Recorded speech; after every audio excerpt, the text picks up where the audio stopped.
Good morning around the globe from the outdoor capital of Denmark, Silkeborg. It has been a lovely week so far in this historic town. Silkeborg was built by the brothers Drusen as a trading post with all the lakes and rivers in the area. Cities split north and south by the Silkeborg lakes. With the center of town, it's the old square with shops and restaurants, plenty to do. But we are heading to the Silkeborg Sports Center, built in 2007, playing host to the LGT World Women's Curling Championship 2019. And all the eyes on two sheets now as we are into the playoffs. All comes down to this sudden death play. Our feature game, Russia taking on Japan. It's the qualification 3 versus 6 matchup. We're over on sheet D. Let's meet the teams here in our playoff matchup. For Japan, or Russia, pardon me, we'll start off lead Ekaterina Kuzmina. Their second, Galina Arsenkina. Their third, Anastasia Brizgalova. And their skip, Alina Kovaleva. They will be taking on the young Japanese squad with their lead, Hasumi Ishiguka. Their second, Seina Nakajima. Third, Chiaki Matsumura. And their fourth stone thrower, Ikue Kitazawa. Here's how we got to this stage. 6 teams into the playoffs. Sweden and Korea, the 1 and 2 teams, they're straight to the semifinals. Russia, Switzerland, China, and Japan rounding out the playoff field. USA and Canada losing out on that tiebreaker. They're out of the playoffs, along with Germany, Scotland, just below them. Denmark, Finland, Latvia round out the 13-team field. Now down to just 6, and here's how it sets up. Sweden is the top seed. They'll play the lowest ranked team of the qualification games in the semifinal, while Korea will wait the highest ranked team. 3 versus 6, Russia, Japan, Switzerland and China. The 4 versus 5, two teams get to the semis. Winners of those go to the gold and a chance for the world title. Good morning, everyone. I'm Luke Coley, joined with 2-time Olympian, world champion, and Swiss Helm. Good morning, Luke, and good morning, curling fans from around the world. Here are our matchups. The other game at the same time will be Switzerland taking on China. So we'll keep an eye on that. Our game as well, Russia, Japan. And it's do or die now. No second lives. Lay it all on the line. Yeah, we're now in the elimination rounds. One of these two teams is going to have the privilege of going on and playing in the semifinal. The other is going to be done for the season here at World Women's Play. This is one of those games that they have positioned themselves all week to have the right to play this morning, and both teams looked really ready in practice, really focused, really steady. Well, they'll do their final slide out. We are on sheet D. Russia coming out, they will have the hammer, the Red Stones, via their better round robin record. They were at 9 and 3, while Japan was at 6 and 6. So 2 straight years, 6 and 6 at the World Championship, qualifying for the playoff stages. One last team huddle, and time to get at it. Yeah, this team from Russia, they have been high energy and a delight to watch all week. High energy, high performing. The young team from Japan is going to need to bring everything they've got in order to beat this very creative and kind of loose playing Russian team. Well, you saw it there. Japan will have the Yellowstones. Hasumi Ishiguka, 22-year-old, will start this game off. It is the qualifying game. Winners get a spot in the semifinal.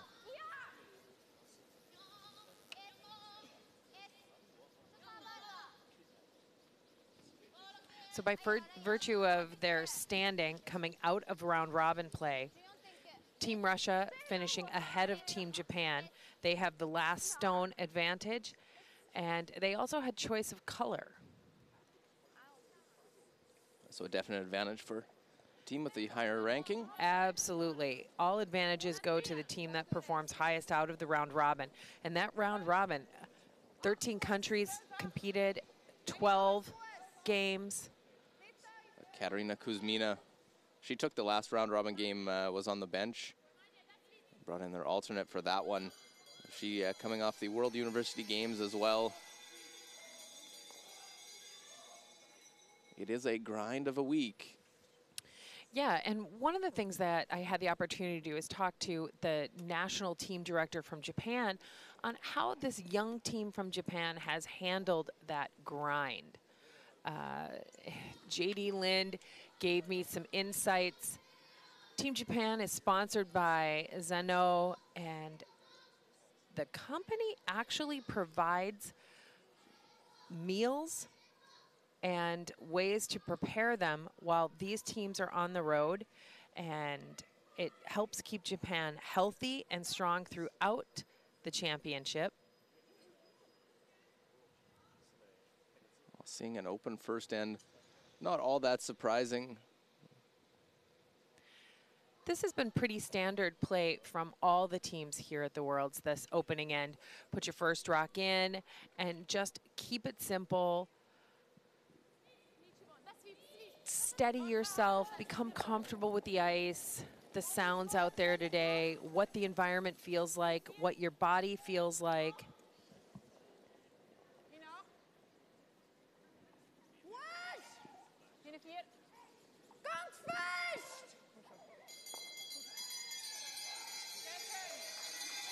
Seina Nakajima skips the team, throws second stones.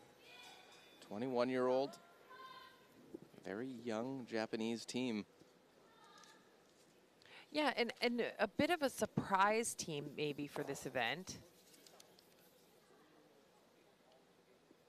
The perennial favorite in Japan, Fujisawa, lost to this team in their championship rounds. Lena Arsenkina was a member last year of the bronze medal winning Russian side in North Bay, Canada. So she has that experience playing in this scenario last year.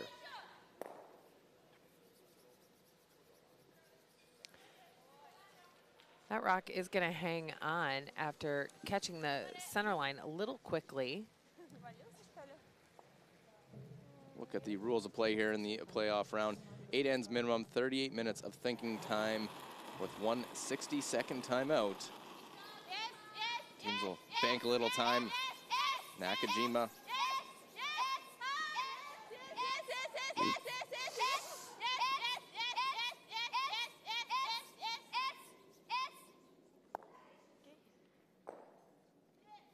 Great sweep to hold the line on that stone. But with that hit and roll out, this could be an opportunity for Team Russia to create some offense. They might throw a corner guard. Well, we'll find out. We'll get a look at the hog-to-hog time. Corner guard's going to be up in the 15-second range. A draw would be in the 14-second range. Oh, right on the edge. Sweeping's going to drag that into the rocks. I mean, into the rings.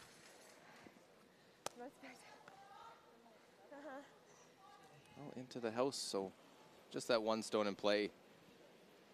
Chiaki Matsumura, the only member of this team with some World Championship experience. Back in 2013 was the lead when Japan finished 7th. In Riga, Latvia. So last year it wasn't a Canadian or Switzerland team winning the world title. I know it won't be the Canadian side this year. Anastasia Brizgalova, 26-year-old. Was two-time medalist at the World Mixed Doubles. Again, a big sweep to hold that one. We're going to need to watch that line in the ice. That is curling a little bit more than it has been all week. Now, today's a little different out there. Only 2 games of play. You've got to be really heads up in regard to ice conditions. They might start to change on these teams. Almost every game all week has had 4 sheets of active play. And now we're getting down to these playoff rounds. Only 2 games out there today, and you might see some changes in the ice surface and the movement of the rocks left to right and right to left. Is it an advantage that these teams played in a session where there was 3 games going on? It was when they actually played each other, an 8-4 win in session 6 for Russia. Yeah, I think that can be helpful. That was likely earlier in the week. The rocks have probably calmed down or straightened up a little bit since then. But we're still seeing lots of great movement this morning.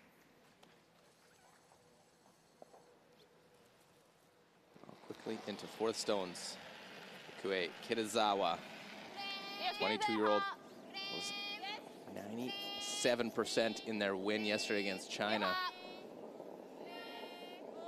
And that win all but secured them a spot here in this game. They lost a tough one last night to Sweden. But they knew they were going to be into this qualifying game either way. Look at that as we see Kovaleva head down. Is it an advantage Russia? They knew they were in earlier on Thursday. They won their game yesterday, but had the night off coming into the morning game today, whereas Japan played last night. I think after you've been playing 12 games, whenever you can find timely rest, it is valuable. And Elena Kovaleva and her squad having the night off, being able to settle down, go to sleep, or try to a little bit early. That's a very powerful time to rest and prepare for this game. So sitting side of the 12-foot. Japan trying to force the hit and roll out to blank the end. Yeah, and this was always kind of the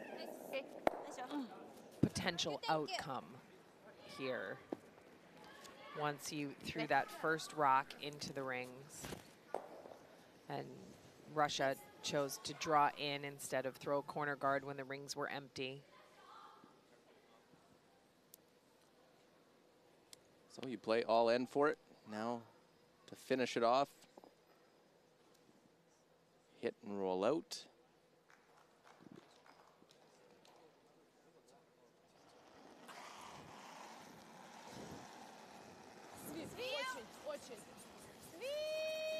This one's a little narrow, but they should be able to pull this on the end, and they do. So one end in the books. No score yet. It is sudden death playoffs in the qualification game. Russia, Japan, no score after 1.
inside the Silkeborg Sports Center.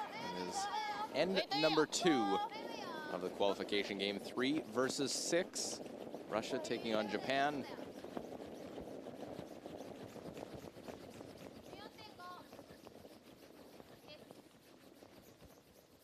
And second straight end, gonna come into the rings.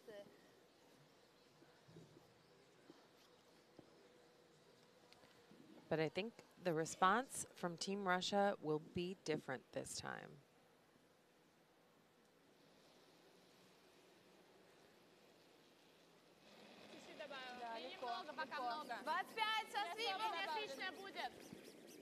Corner guard has been called. So basically, this is a rock in the non-scoring area called the free guard zone that sits on the side of the rings and doesn't seem like it's doing much right now, but the whole idea is that Russia will eventually work towards that corner guard, that side guard, and use that as a place to hide stones behind.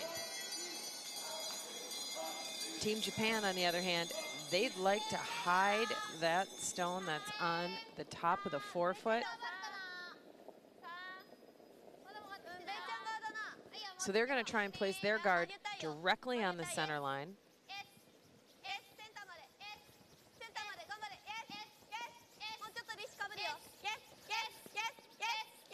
All but the line, not quite crossing center line, leaves a little bit of that one open. Yeah, and it leaves open the side you do not want.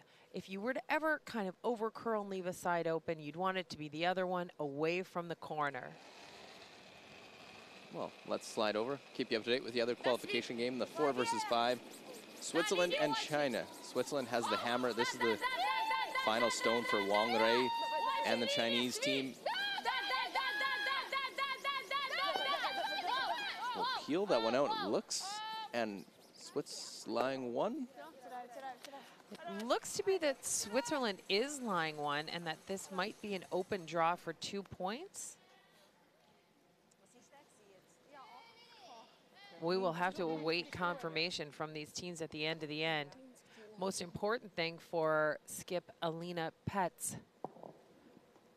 She throws the 4th stones for Team Switzerland. She needs to draw into that full 8-foot to guarantee that single point.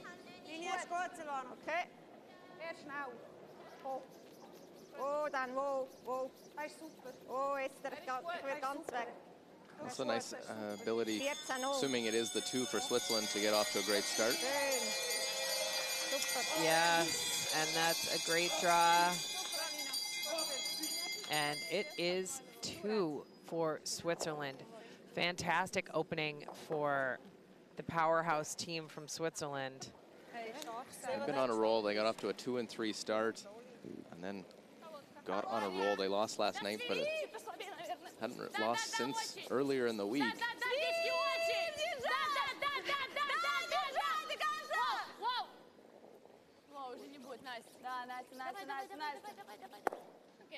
Couple of nose hits here in our feature game. That stone sits top of the 12-foot, belonging to Russia.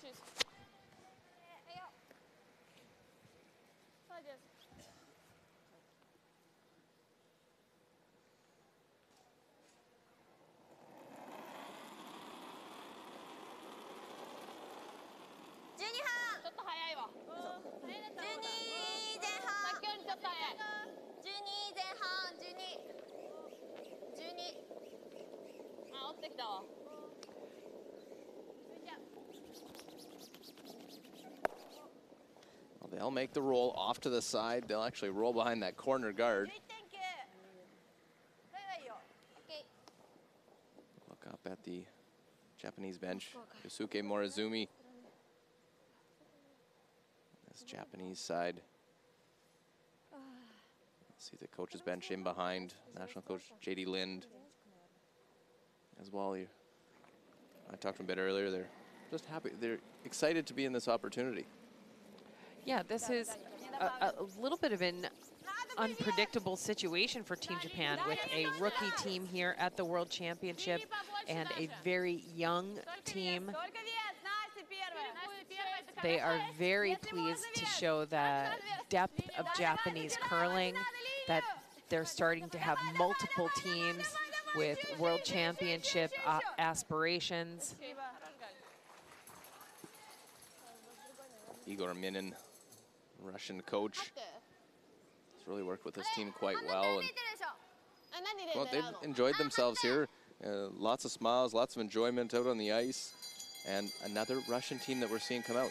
It's not Sidorova Moiseva from last year who won the bronze medal.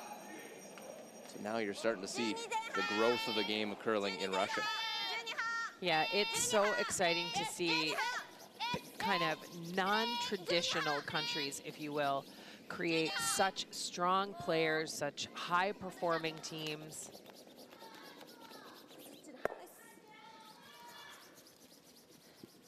And we've got a very interesting circumstance building up here.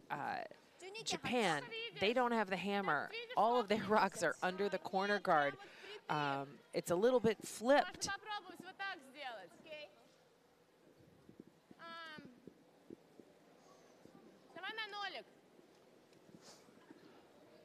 Kovaleva is going to try and hit and roll underneath the corner guard.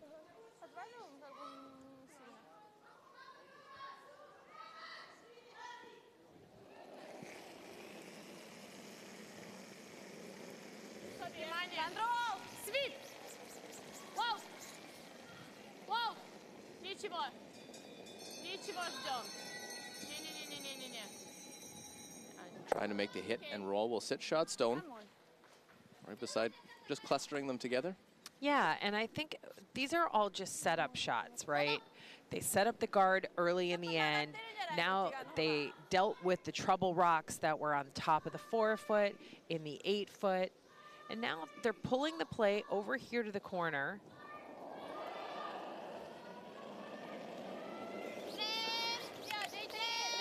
They've got 3 rocks left for Russia.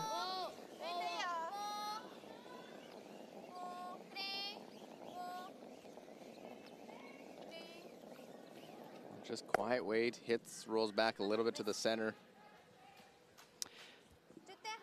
Now they're really going to try to get underneath that corner guard. Japan would have liked to have curled a little bit more. Got their rock all the way over to center or half under center.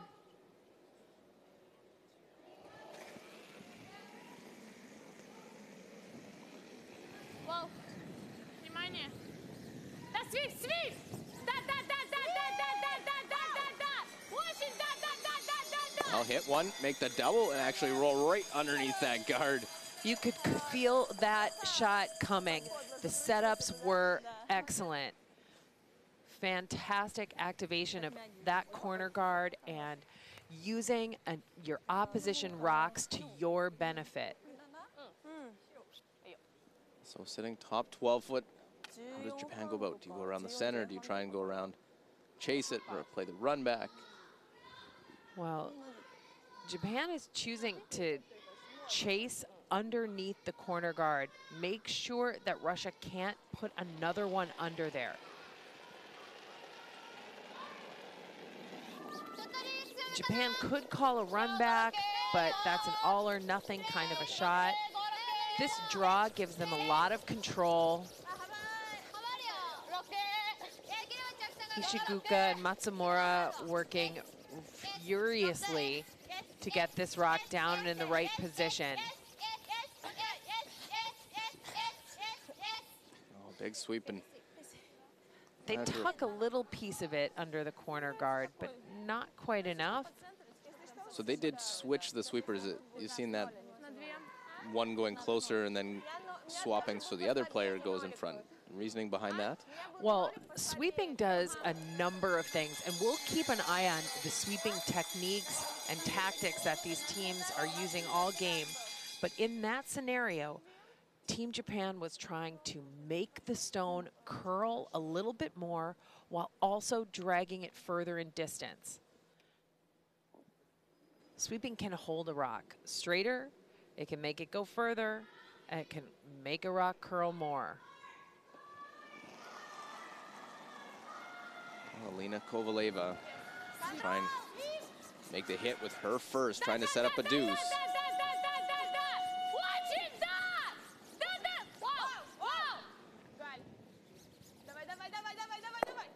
They will nose hit it. Lie 2. Yeah, she wanted to roll a little bit, but that sits in an okay spot.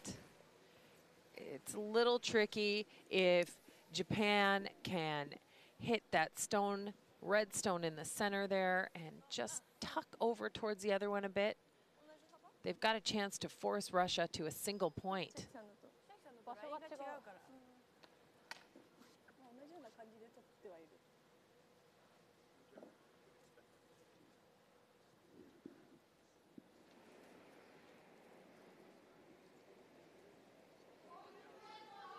Well, some pressure on the youngster now.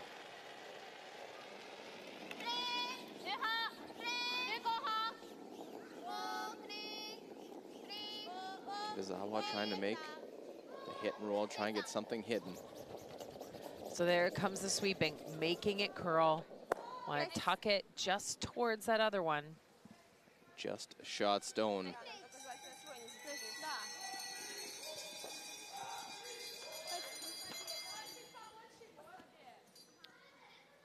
Opportunity, move that without touching your own. Yeah, there is some space between those two rocks. The angle's pretty good. The Japanese stone sits slightly higher, but should be plenty of room. It's all about weight here, not overthrowing this at all. Well, final stone in the second end. Russia has been good with the hammer throughout the week, scoring multiple points, trying to start off this game with one. She set this one out a little bit. It's got some curling to do. This looks pretty close. She should have plenty of this. Not a problem. Not a lot for the sweepers, but it's good. They get there too, and Russia strikes first with the hammer. They lead Japan 2-0 after 2 ends of play. Сейчас поехала. Да, поехала. Да, как-то мне тоже не понравилось. Я попыталась спокойнее отпустить. Хорошо, вес хороший такой, он прям плавный. Пятерка, да, наверное, где-то 4, но выглядел соответственно. 4までいけてなかったから、その切り替えちゃってもよかったかも。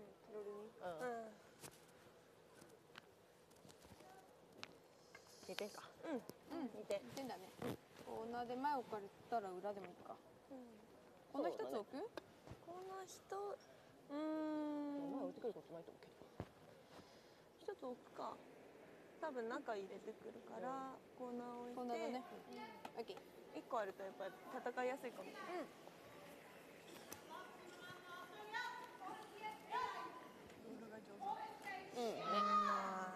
本当にもう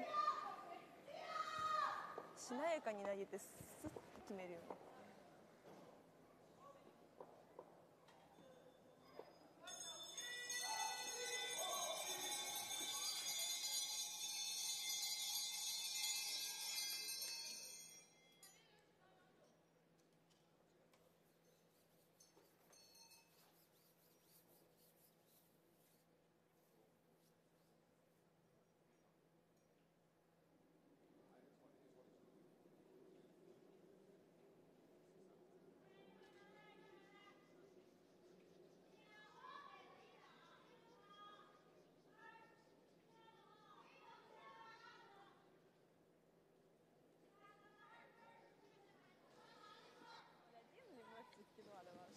Well, Russia strikes first. They're over 50% in hammer efficiency throughout the week. Just solid numbers for the team. Reason they sit at a 9-3 record. It doesn't matter right now. It's all a matter of winning these games to continue on. Winner into the semifinal. Loser eliminated.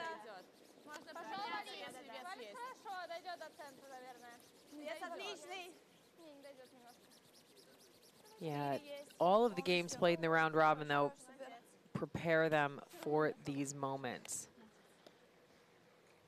And Russia came here looking very comfortable, having fun out there.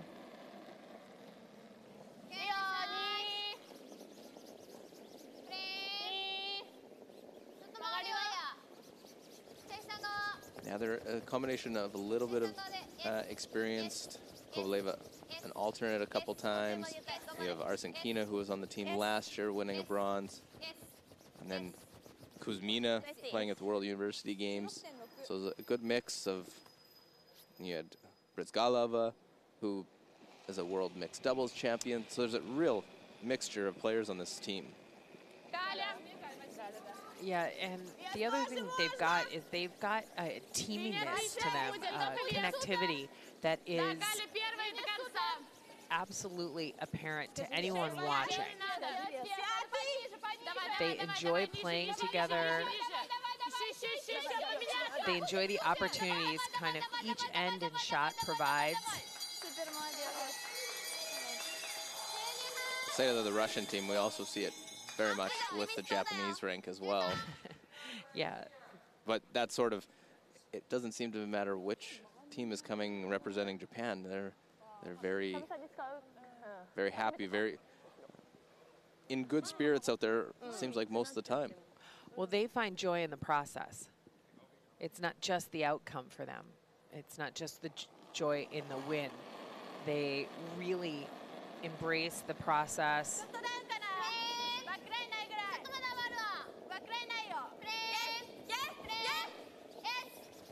Really not a lot of pressure on them here this week coming in right now. Trying to make this shot right on that one, sitting in the forefoot. That's an awesome shot. It's just so easy. You think you've got one completely hidden behind cover. And the young team from Japan showing so much awareness, so much ice knowledge to know the kind of weight, how to ice that, and then how to execute it. Super shot.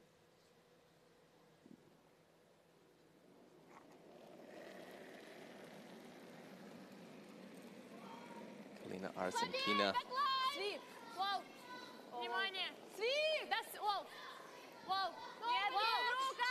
Нет, поднять. Нет, нет, нет. Ничего, ждем. Катя, да! Ничего, ждем. Да! Разгоняй! Давай, давай, давай, давай. Avoid the jam.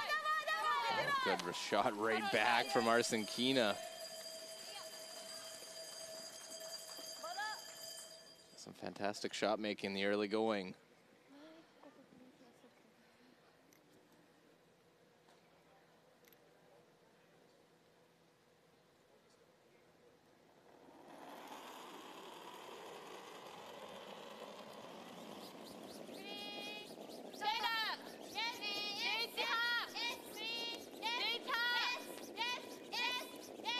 So this sweeping is to hold the line, this single sweeper. Now they've held the line.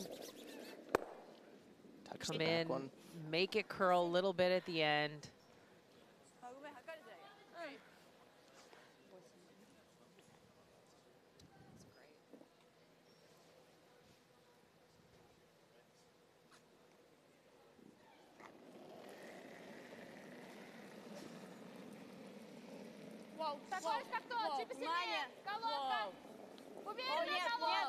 Поднять, девочки, вообще нет. Вообще нет. Well, trying to answer back now. Это джем. Not a brush laid to this one. Avoid the jam, get fortunate. Wow. Young players at home, learn to throw that down weight takeout just by the corner guard and hooks onto that object rock. But because they didn't overthrow it, it sticks around the rings and puts some pressure on Team Japan. But those rocks are now behind the tee line, off to the wing. Japan's gonna take this open opportunity to play the corner guard. We'll jump over, keep you up to date. Switzerland and China, the 4 versus 5 qualification. Elena Petz, her final shot.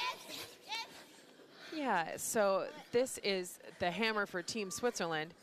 The final stone of this end belongs to China, and China is shot 1. It looks like it might be Switzerland in the back of the button. Guard, I believe it looks like for Switzerland. As we take a look here at the house, that is close. Who is shot stone? Switzerland put the guard up, looking to block the access as best as possible. That's Silvana Tiranzoni, the skip for Team Switzerland, and the fourth stones thrower, Elena Petz. Now they must watch. And Team China, Meiji and Wang Rei lining up an angle tap for two.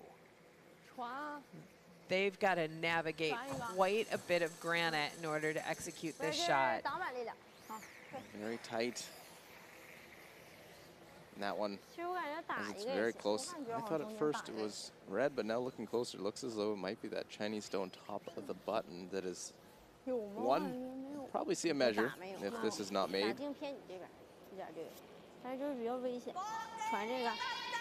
Already trailing 2-0. Extra pressure for Wang Rei and China. Yeah, it's really difficult.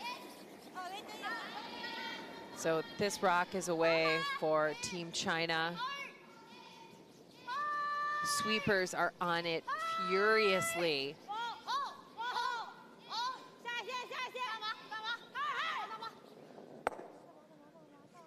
Very close. Oh, and chips it over the top.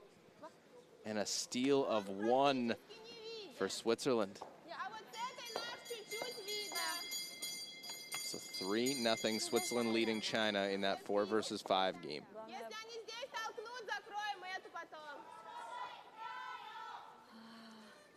Так, там вроде хорошо.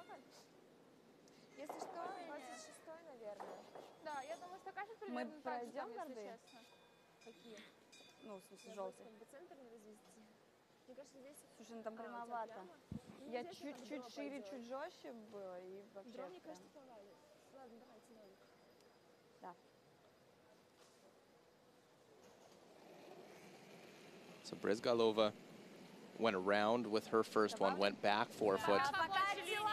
Japan tried to follow it down, trying to get in for a shot. Looks like it's just shy. I think it's still shot in the back 4 foot.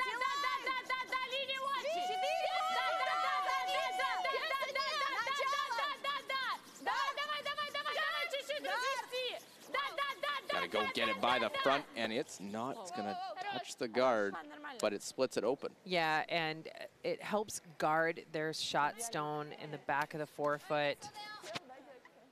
Как-то он сразу слабо выглядел, 86, но он туда не... У меня был 0,7 короткий, не знаю. Ну вот, наверное, больше. Japan got in a bit of trouble. You see that yellow guard out in front was Supposed to be a attempt to come draw around. behind and came up short.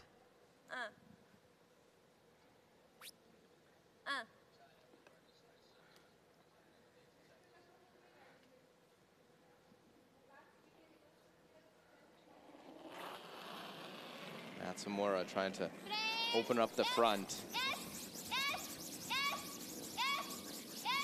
Yeah, and they're looking to hit, roll over the top, and roll the shooter away. They only remove a single Russian guard. Still Russia 1, back 4 foot. 2-0 Russia lead here as we play the third.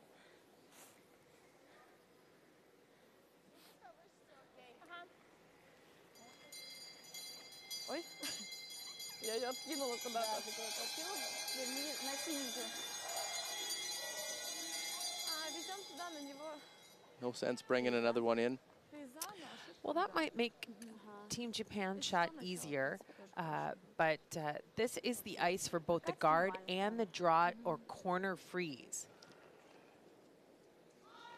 So we'll see the kind of weight that Kovaleva picks here. Это гард! 25-й! 5 со свипом! So that single sweeper, that's holding the line. And now the second sweeper comes in to help drag the distance on the stone. 4. Окей. Well, a mess of granite out in front, protecting that shot stone back 4 foot.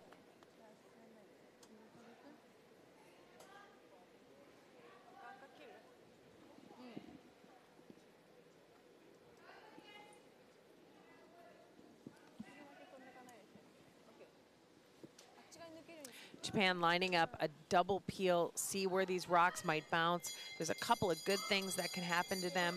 The most important thing for Japan at this point is opening up a path to the scoring area.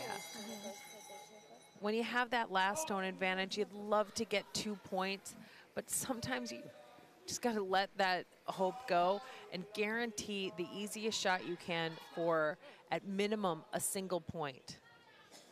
Because that swing, Russia stealing a point, going up by 3, very challenging opening for Team Japan if that should happen.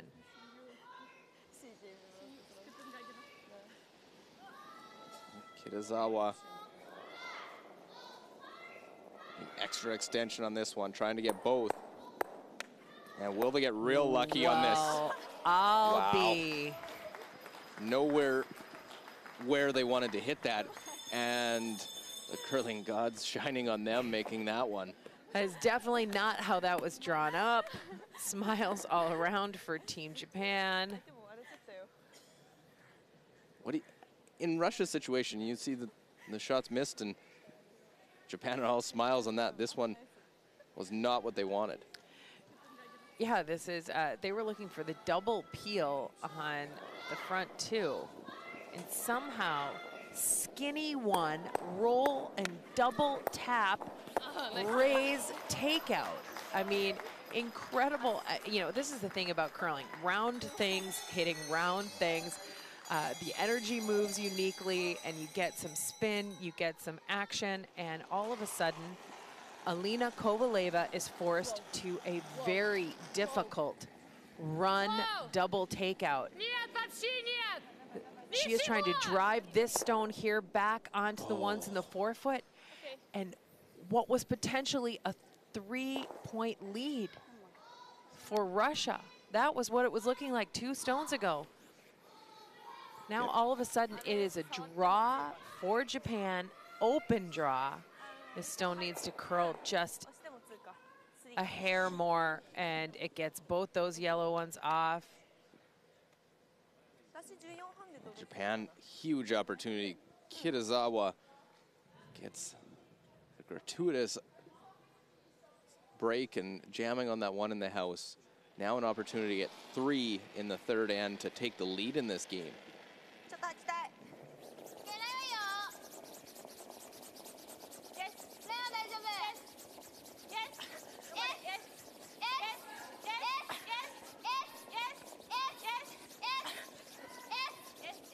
Shiguka, Matsumura, got to get this one all the way to the forefoot. Do they have enough? And they will not, so only get 2. A 2 for Japan, but it could have been 3. Russia will look to rebound. Heading into the fourth end, we are all square. 2-2, Japan-Russia in the qualification 3 versus 6 game.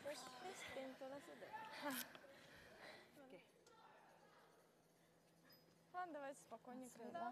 Да, если что, один, нормально. Да, нормально.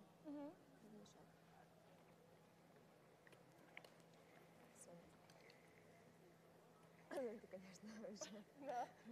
И нам ни один не выйдет, потому что все смотрят, ну, нижний наш смотрит. Как так-то? Блин, ранбэк почти говорил.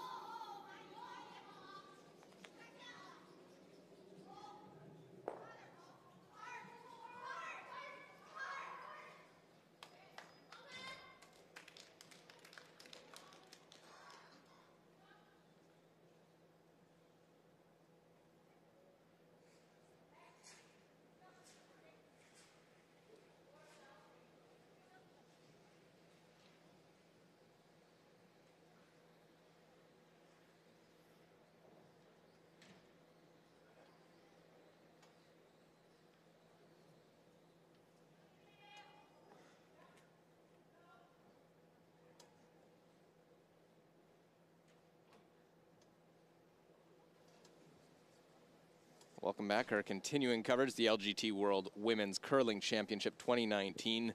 Russia taking on Japan. Hopefully you're enjoying the game so far. Luke Coley here with Anne Swisshelm It was quite a flurry of activity to finish off that third. It was stunning. Lucky shot, a good shot, a good outcome for Japan. Really put Russia up against the ropes. And Japan had a chance for the knockout punch, but came up a little short.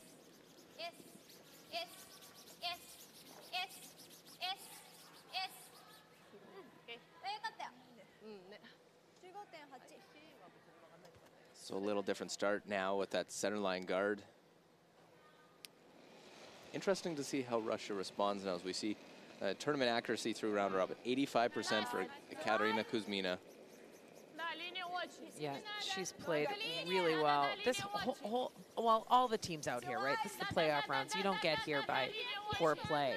But the lead play is so important. Your end plan as a team, what you would like to see happen, the lead sets it all up. One half shot by the lead, and your plan for the entire end can be gone.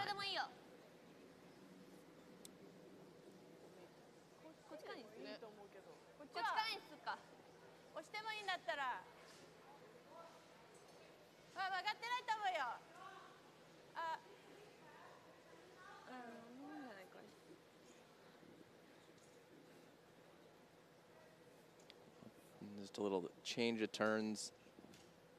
Which one to go about? That one going just maybe a hair deep for Kuzmina. Yeah, it slipped right behind the T line. So Ishiguka gets an opportunity to freeze a stone on top of the Russian counter in the center of the forefoot. Well, Ishiguka, 22 years old, 81% on the tournament.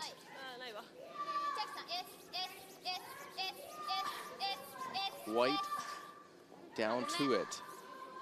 So it's its top 12 foot. Yeah, that's 6 to 8 feet light on that shot. A little bit of a mismanagement of the weight.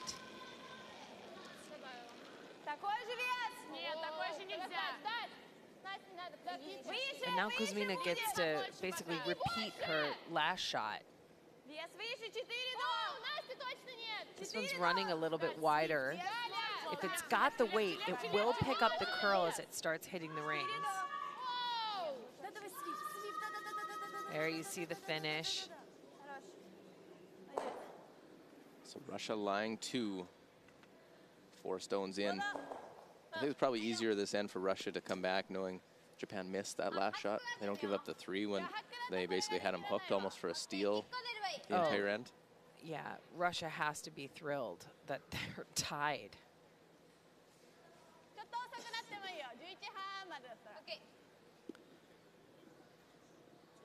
Kovaleva could be looking at a deficit on the scoreboard now.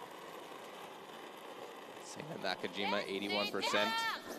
Struggled a little bit yesterday with her draw weight. And trying to get at those 2 Russian stones.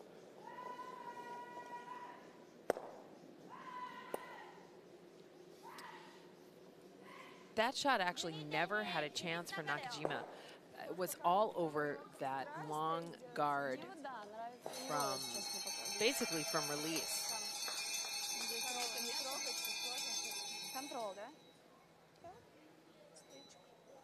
I mean, the pressure that that player is facing, she is the skip, she calls the game, she throws seconds rocks. It's a tough load to be carrying.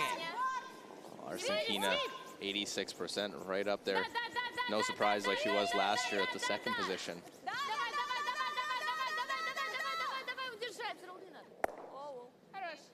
Well, lie 3 for Russia here. In this 4th end, Russia does have the hammer.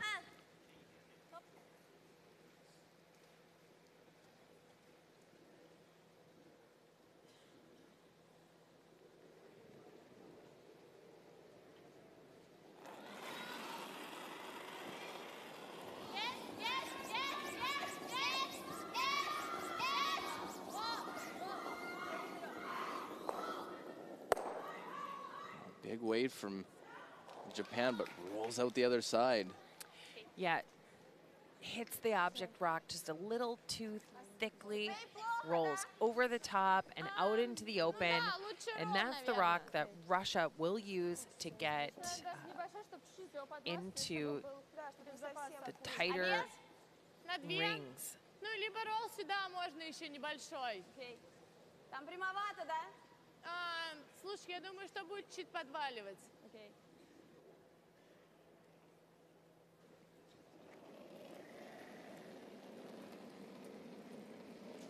Чуть послабее. Внимание, свип. Форт плюс. Да. Воу, легче. Воу! Не-не-не-не-не! Катя! Колись! Окей. Хорош, Галь. Trading shots, Russia just making theirs, the solid, and a little bit of the simpler ones. Japan has to pick up a little bit of slack with some misses early in the end. Yeah, Russia having that last stone advantage here, the hammer stone. They're sitting 3. They've got control. The outshot for Japan, that stone in the top of the 12-foot along the center line. Chiaka Matsumura, 81% through 12 round-robin games. Make the double, and we'll touch that one off the button. We'll slide over to keep an eye on that other qualification game. 3-0 Switzerland leading. And Switzerland's got a stone on the 4-foot. It is wide open. Wang Rui, Team China, finally have a chance, an easier, better chance to hang 2 points on the board.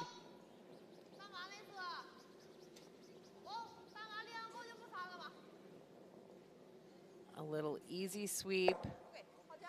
And the stone hits, it rolls. A little dangerous, but not too so. China scores 2. That game, Switzerland up by 1 as they will play the 4th end. Try to avoid the jam, but there's a mistake. Catching that one off the back of the button for Russia.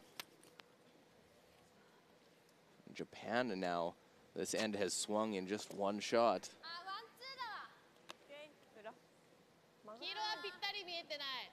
That Switzerland-China game, they went at it right from the start of that game. Yeah, Switzerland opened with a fairly defensive game against USA in their one of their last round-robin games, and didn't really work well for them. I think Switzerland's capable of managing a lot of rocks in play, and I think that's how they've changed up their game for today.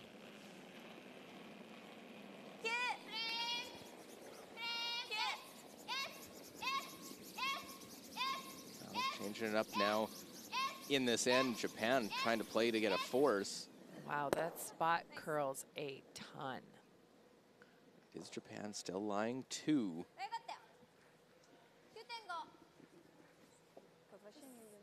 They have that one right in behind the corner guard. Нам до этого особо не добраться, кроме как дабл делать.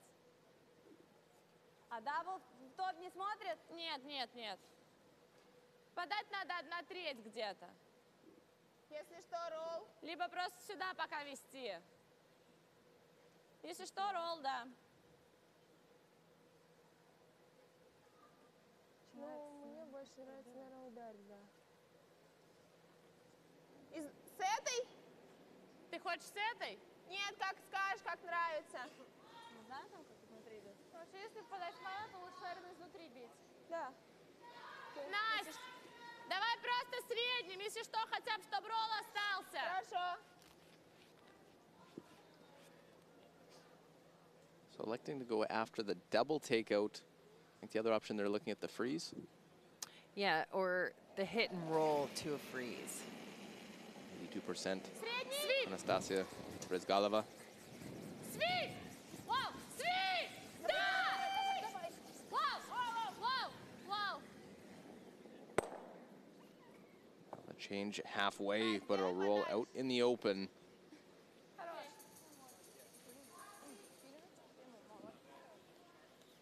It's shot stone, so Japan will hit it quickly into fourth stones for Nakajima. And this Japanese team, Kitazawa, will try to hit and stick till I3.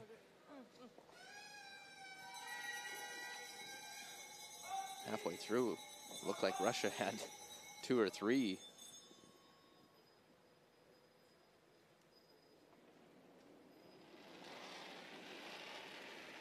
It's been an up and down week for Kitazawa. Low 70s there, 73% for the championship.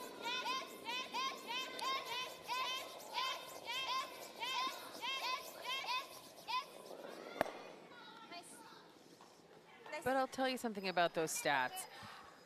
They can give you a picture a little bit of what's happening for a player. They can tell you trends. They can tell you where they might need some practice attention. But ultimately, at a championship like this, it comes down to what shots you're making and, most importantly, when you are making them. Japan might not have the highest percentages throughout the event as far as shot making overall, but here they are in the playoff rounds. They have the same opportunity as Russia, as Switzerland, as China to move on into the semifinal. So it's about making the key shots.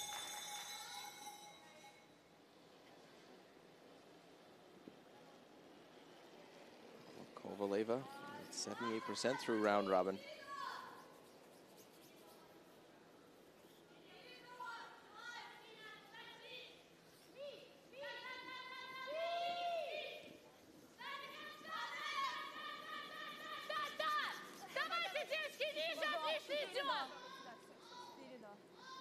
Sit on the corner of it, will sit right next to it as shot stone.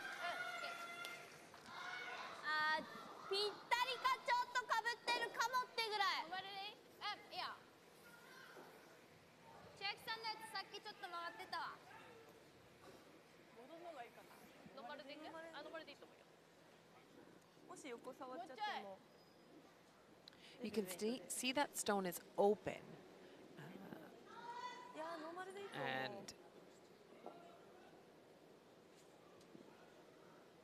if Kitazawa can hit and roll just a little bit back towards center, it makes Team Russia's final shot really difficult.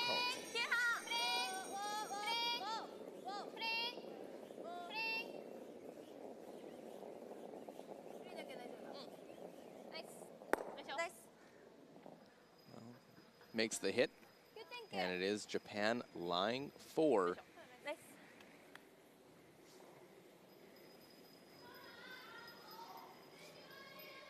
Сколько сейчас твой длинный был? А? Сколько длинный твой сейчас был? 14:30.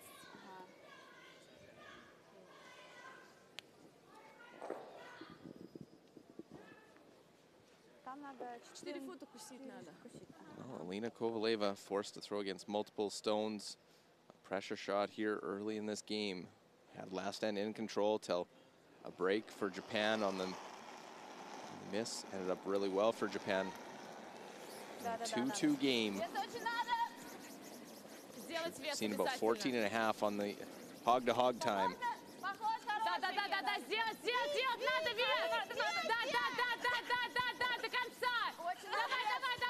Galeva, you see the time. They have to get this one to there, or it's a big steal. Get it far enough, and this one is not going to be there. It's going to be a steal of 4 for Japan. What a swing back. Looked like it could have been a steal last end.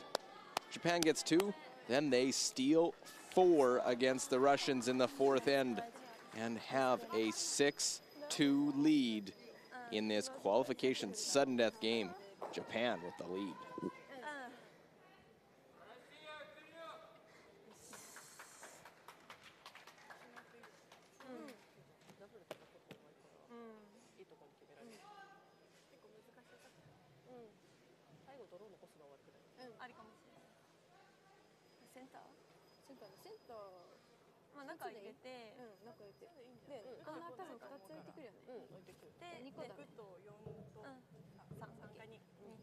曲がってないから2でもいいのか。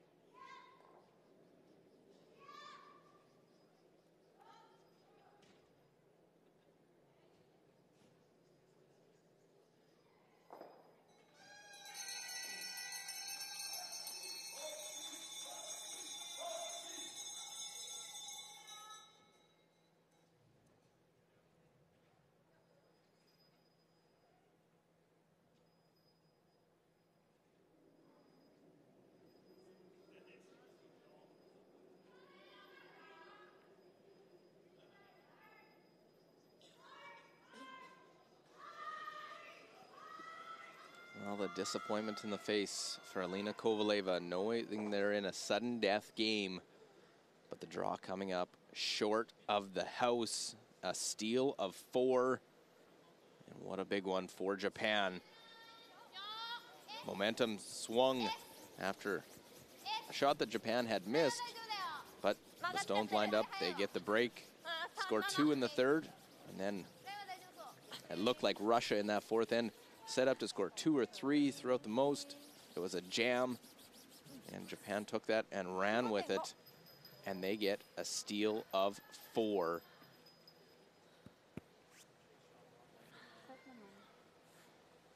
But 6 ends remaining, lots of game left. Katerina Kuzmina and Russia now have to just stay focused on the end at hand. Can't play to try and get it all back in one fell swoop. Get the corner guards in good position and really try to just go shot by shot, pick away, because we have seen Japan give up some big scores too. Got to stay patient. Yeah, this is really about just setting up a simple score of 2 points. You set up your 2, and you get a half shot along the way. A 3 is available, and you're right back in the game. And the benefit for Russia right now, we are in the 5-rock free guard zone rule. This day and age, we see lots of stones in play. We saw Japan have a 3-point lead against Canada playing the 10th end, and there was, I think, 14 of 16 stones in play. It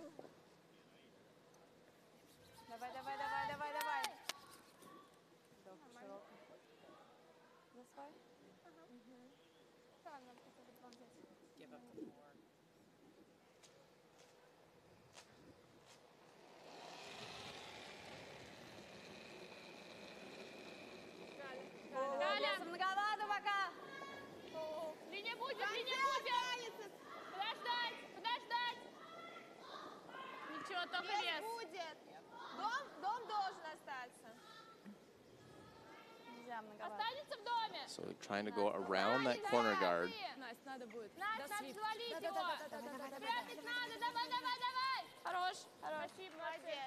Yeah, and tucking a portion of that underneath the corner guard, the most important. They don't have to be shot stone this early in the end.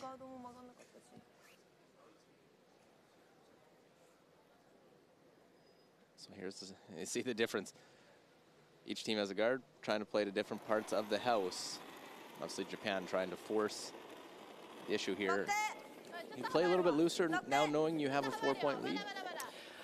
I think your point about the 5-rock free guard zone, it doesn't allow you to loosen up in any way, shape, or form. Obviously, you're thrilled with the line score. You're thrilled to be up by that many points this early in the game. But you do know it's early in the game. There's 6 ends left to play. Already we can see rocks building in the rings. And some good placement from Team Russia. And the 2 will be there. We've seen them score 2 points with precision and consistency all week.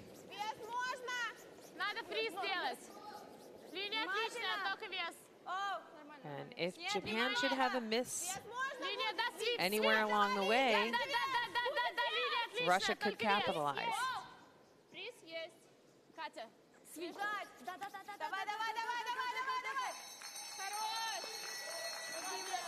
And that's one way right there to start putting tons of pressure on Japan. こっちかな。薄め。こっちだとね、ここになっちゃってこれ丸見えだわ。厚め。うん、薄め。あ、薄め OK。あ、これ薄くてもこっちには当たんない。OK。ほぼ平行。Gonna go and remove the front. Japan will try and keep it as clear as possible in the end.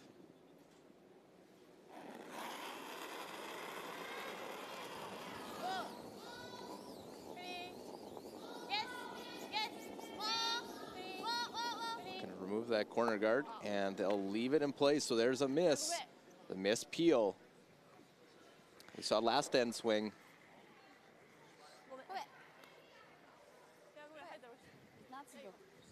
Yeah, Nakajima just almost overthrows that a little bit. Throws a little too much weight. They talked quite a bit about that shot. I think the primary goal obviously was removing the corner guard. Maybe they were looking to get a little too much production out of that stone. We will take a look. The other game going on, Switzerland-China 3-2 in the fourth. It is Switzerland with the hammer.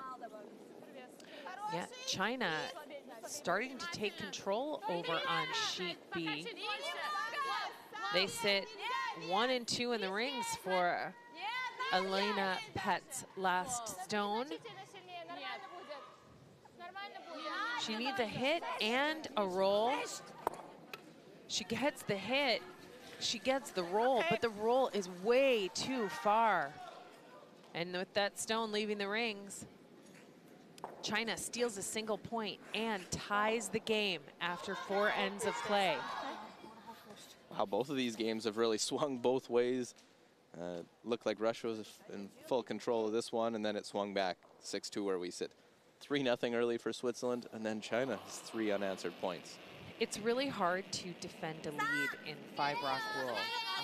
Once you're down in the score, your goal is very, very simple. Rocks in play, and 5-rock rule free guard zone encourages that, actually demands it based on the rules. And it will give you opportunity to score multiple points, to come back from deficits. Well, Russia piled one on. They didn't quite get to the nose of their own. And second and third.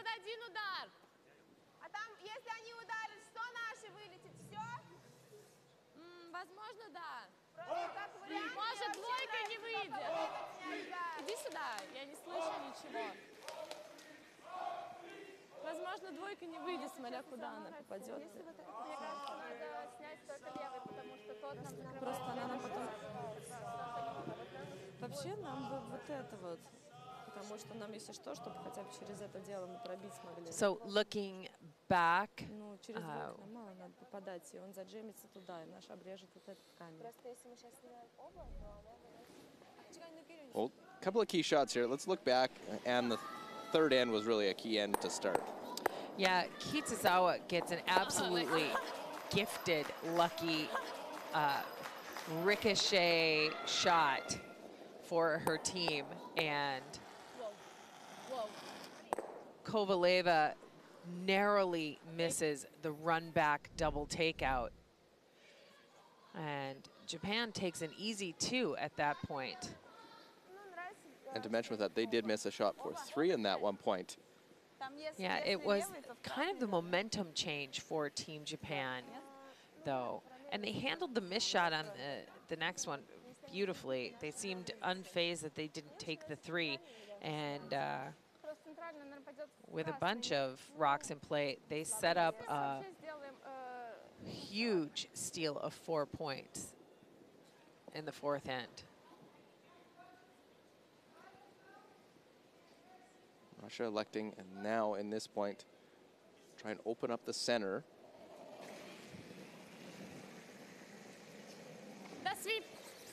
Brizgalova.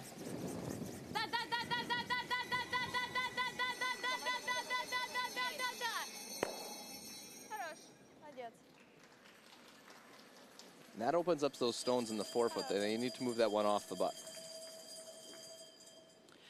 Yeah, well, they're looking at the one frozen on the button. If you can ever get to it, it looks like it might run double the Japanese stones in the back 4-foot and then back 12-foot.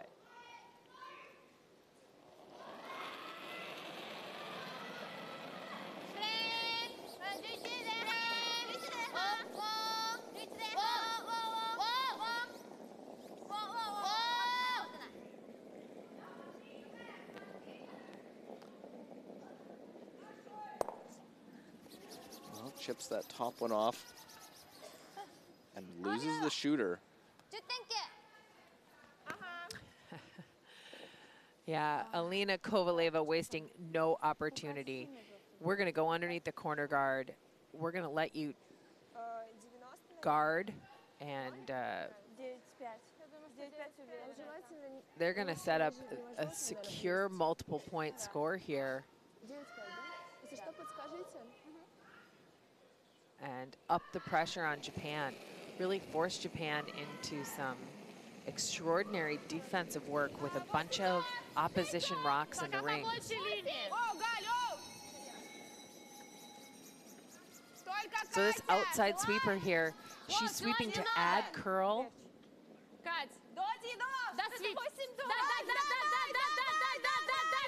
Late finish on this one, Arsenkina Kuzmina.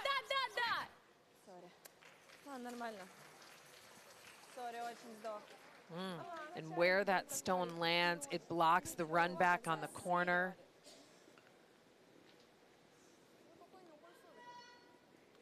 So there's some danger to try and make a rock curl through sweeping. It can slow it down as it starts to grab the scratch marks from the brush.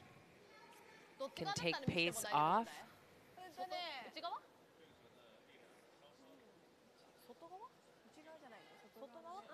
So the run back not available now. Put a good guard. Might have to run an opponent stone in. Он стоит прямо на лицо. Ну, чуть-чуть. Что если по драгу может, хотя бы как-то расшатаем.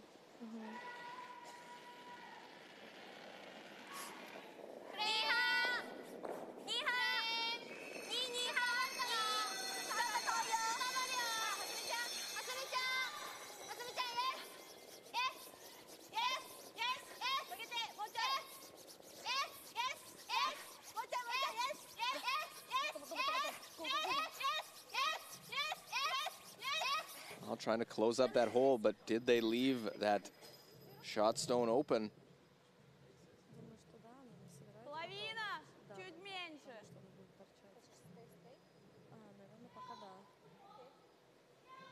Let's look at a big shot in the game. Kovaleva is facing 4. The final shot last end. Yeah, if these sweepers were on it at release, there was really nothing to be done.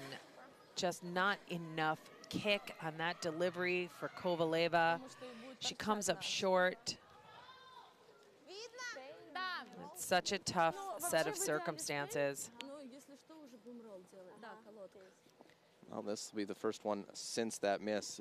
Real important shot as well. Everyone important now. Down 4 points in sudden death game. Your 9-3 record doesn't mean anything at this moment. Yeah, so this is just a back line, maybe hack weight. It's got some traveling to do. Curls at the end. Tap, roll it away. Oh, very nice. Sit 1-2. Undercover, what a shot. That's gonna clear any kind of negative shot from her memory. Well, you know, Ann, Skip's memory's gotta be good for spots on the ice, but also short that you forget your good and bad shots. Yeah. Well, you want to remember the real good ones. You want to hang on to those, but you want to have a pretty short memory on anything that doesn't work. You take the information as to why it didn't work, learn from it, and move on. And now, one well-made shot, tons of pressure to Kitazawa and Team Japan.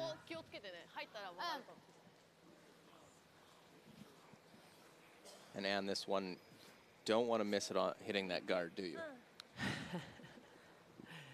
No. The good news for Kitazawa on here, you can see the angles here. All she's got to do is touch that red stone at the top of the forefoot. They just saw the line as thrown by Team Russia.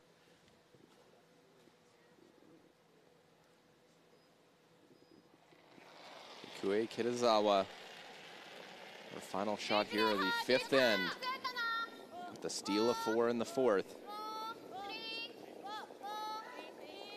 So starts to curl right here. Weight looks fantastic. Hit, now make the roll, sit on the corner, and stops just in time.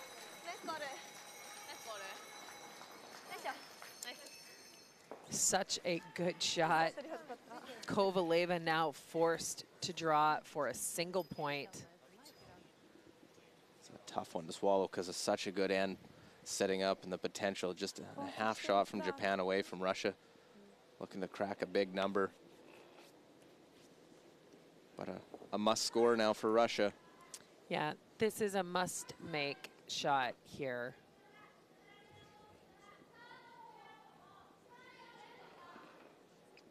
We'll have to shelf the draw in the last end. Put this one on the forefoot. Team Russia.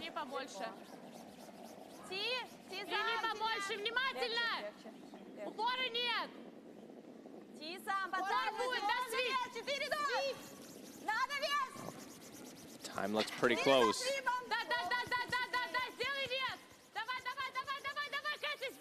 Take this one to the forefoot, and there it is. Draw weight, spot on. Alina Kovaleva and Russia, they get their point and will trail into the break by 3 points. It is Russia trailing Japan 6-3 through 5 ends of this sudden death playoff game.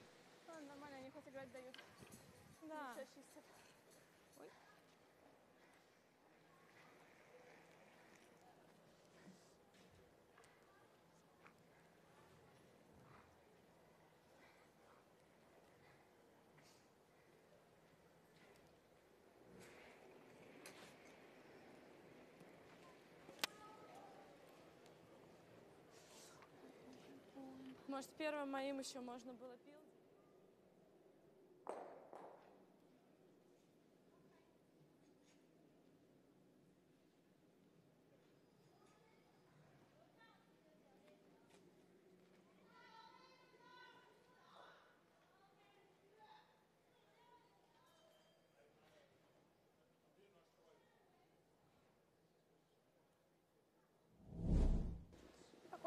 Second end, a chance for Russia to get off to a great start. Japan lying 1, but Kovaleva has the hit and stick to score an early 2. And no problem for the Russian skip. Right on the spot, gets their 2 and an early 2-0 lead.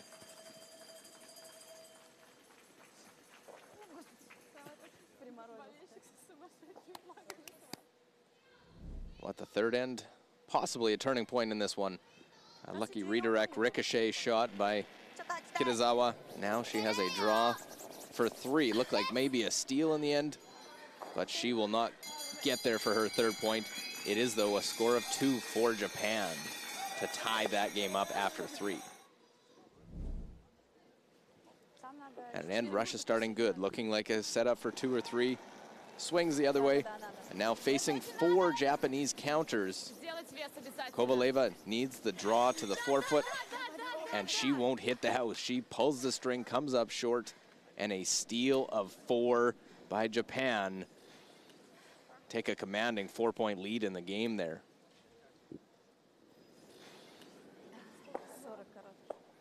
And after Russia gets the 1 in the fifth, it's 6-3 now in our feature game. Switzerland, China in the fifth end. They are at 3-3 here in the sudden death qualifying games. Winners go on to the semifinals.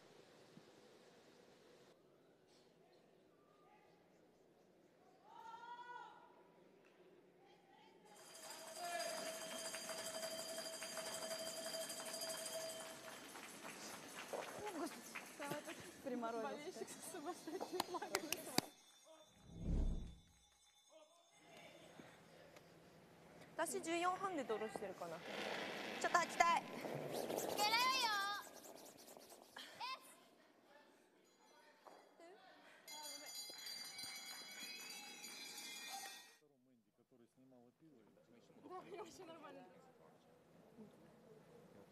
俺さ、さっき言い忘れたんだけど、育英のさ、ここに止まってたじゃん、それこのぐらいだから8分。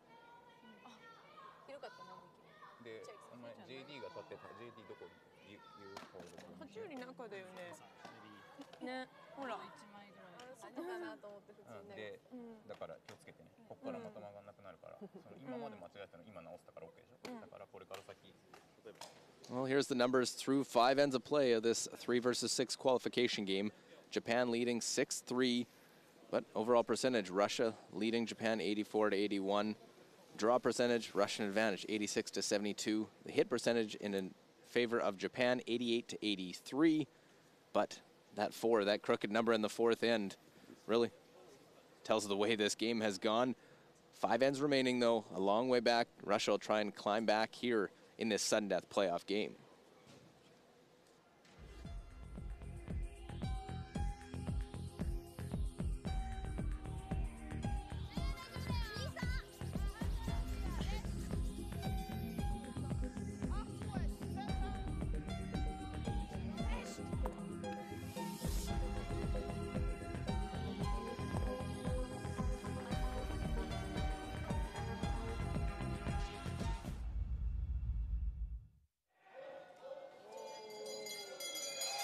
We are here at the Silkeborg Sports Center. It's the LGT World Women's Curling Championship 2019. Luke Coley here with two-time Olympian, world champion, and Swiss Elm. You know what it's like on the ice, winning a world title, what you need to do now here in this sudden death game as a coach for this Russian team. What do you do to try and go out in the second half of this match? Well, this team has all of the skills necessary to come back and win this match still.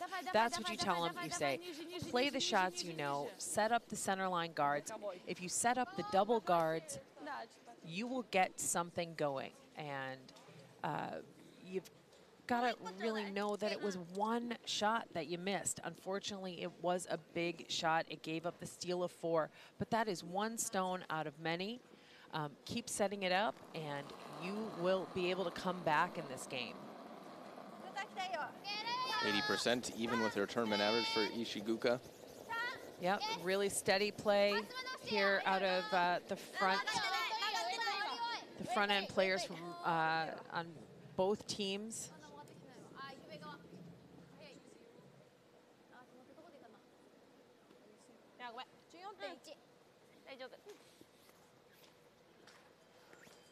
That first one from Russia off the center, Japan almost treating it a bit of a corner guard. Yeah, it's wise. Russia wanted that stone bisecting the center line. It sits a little wide. Kuzmina is going to need to put this one in a bit of a better place. They're going to probably come right down into the rings. 88% on the game. And if you saw the after 5 stats, Russia's definitely right in there. If not, controlling a bit of the play. And you said one shot, maybe 2. You might look at the Kitazawa one as well, but it's all just every shot from here on out. You got to forget that first half. Yeah, and you know, it's shots like this, those little half-made shots where you're not getting full production out of them for Team Russia, that's really going to haunt them. They need to buckle down and raise their energy level a little bit, raise their communication a little bit. Now, Team Japan, they need to keep pressing. They cannot let off in any way.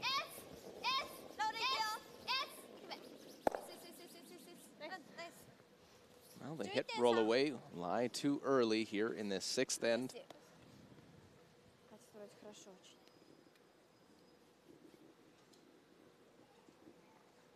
Again, a spot in the semifinal on the line.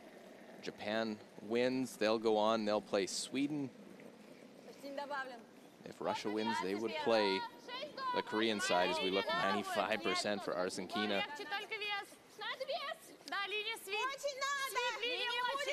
Yeah, Russia just has to keep pressing and pressing for rock placement.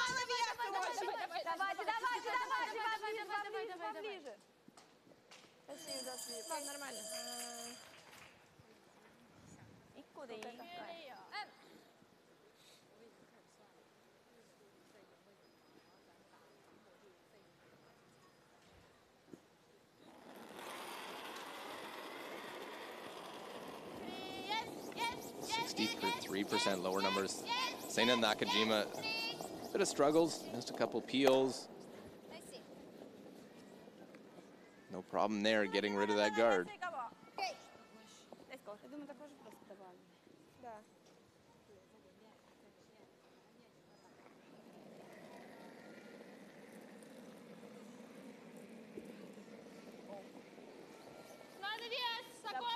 Пока линии много. Надо вес. Дай до конца, линия будет. Похож на начало. Это самое начало. Линии побольше. Будет вес. Побольше линий. Если можно вес. Да. Да, линия пошла, давай. Чуть-чуть. Trying to corner freeze it. That's in a good position. It sits a little to the wide side.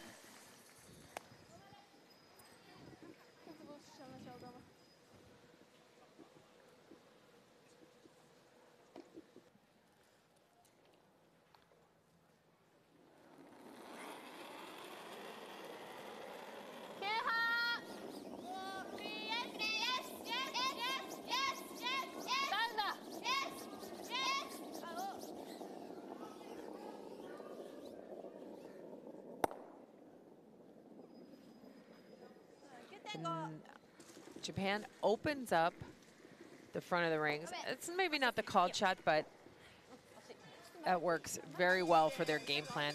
They're up by a significant margin in the scoreboard. They do not need any guards in play. They like to play into the rings.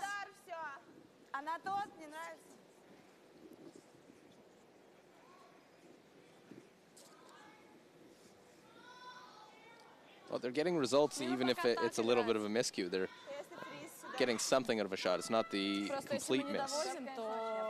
And at this point, they know 3-point lead. They can get away with that. Yeah. And this makes the choices for Russia really difficult.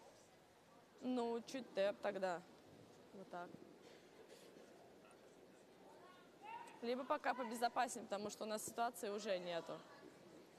Либо даже вот так вот пока сыграть.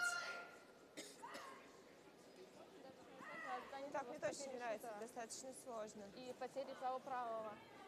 Ну, тебе полкамня попасть надо. Нет, треть. Почему? Тебе полкамня спокойно вот так, хватит. Сюда он ушел еще? Ну да. Ну, чуть нет, меньше полкамня. Это остро. Ну, потому что если мы не в линию ставим, она нам достает его, и все. See the time going. С этой стороны его немного оставим, вот этот открытый, то она особо его не снимет никак.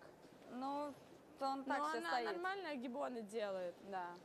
Если она нам просто И вот с так этой вот стороны достанет, просто его то вряд ли все, мы, в достать принципе, можно. поиграли.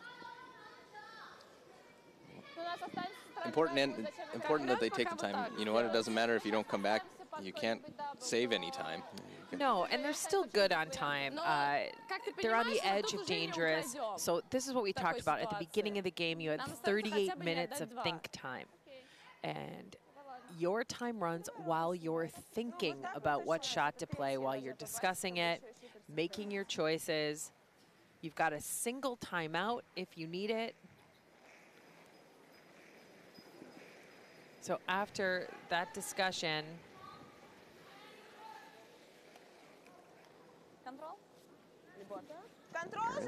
Third stones at this point of the sixth end.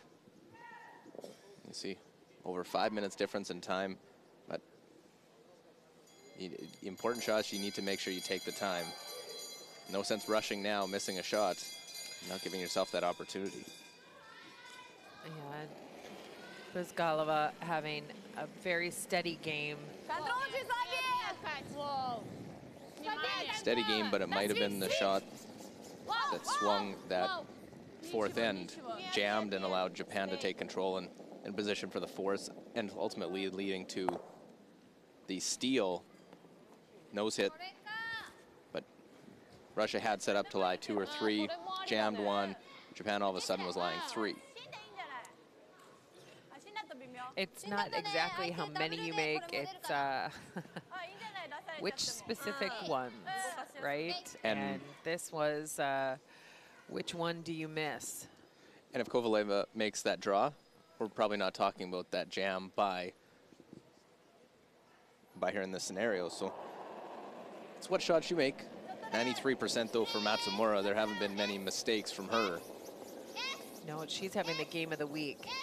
And it couldn't come at a better time for Team Japan.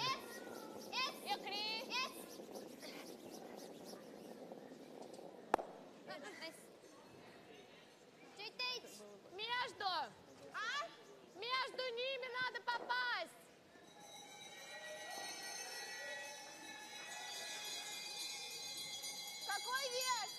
Well, Russia needing to, can't really afford to give blank ends up. No, if you're Russia, you might think about putting a center guard up at this point. Ну, лучше, наверное, в этот сначала, но немного. Окей. С этим? С этим.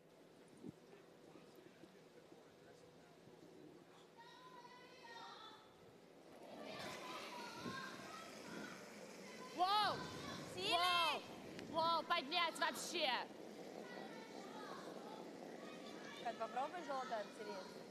Oh, they're trying to just change the angles ever so slightly.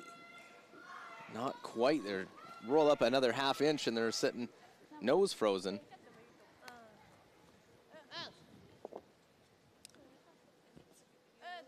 Yeah, that might have been a little too defensive, a little too early.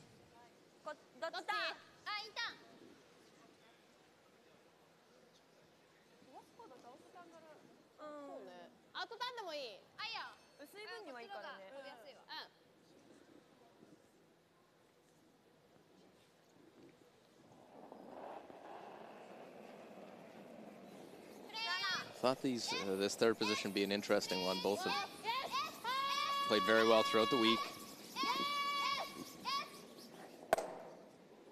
Make the double, kick that one out this side. And just like that, Japan, no guards, lying 2. Yeah, and that's where you couldn't afford to make this easy on Team Japan. The guard one rock ago, way better option than the hit when you're down by 3 and really need to score.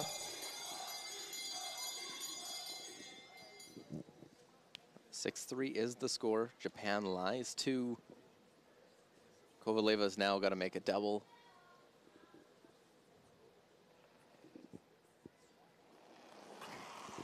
(75%).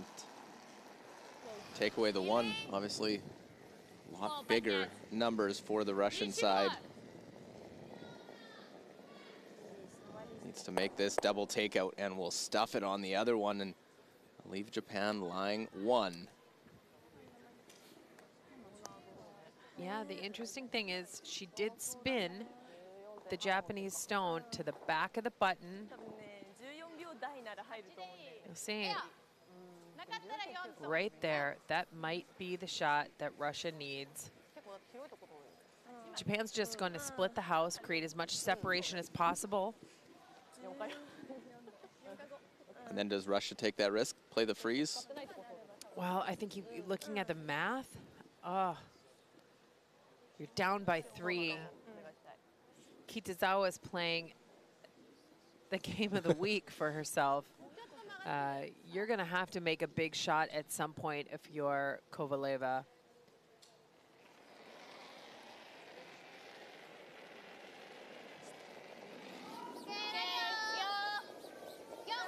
Well, for her side, just the low risk, just draw to the open side. Every shot Russia plays now has that extra pressure on it. Yeah, down in the scoreboard. You don't have last rock here in this sixth end.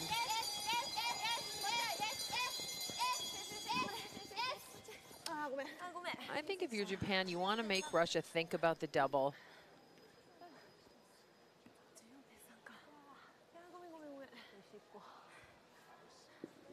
And double or the freeze. It's the call's the freeze all day. 'Cause even if you line up the double, which is what they're doing, this feels a little like surrender to me, this shot selection. Even if you make it, it's a blank for Japan, and then that's one end wasted to try and score. Or Japan could decide to take a single point, and you're still down by 4. You haven't moved the needle at all. Whereas if you make this freeze in the sixth end, force to 1 in the 7, get the hammer back, take your 2, force to 1, take your 2, you know, you just win the game.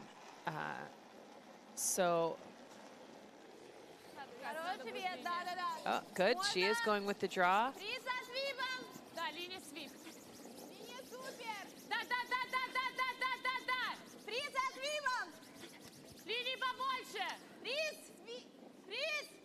Have to be picture perfect.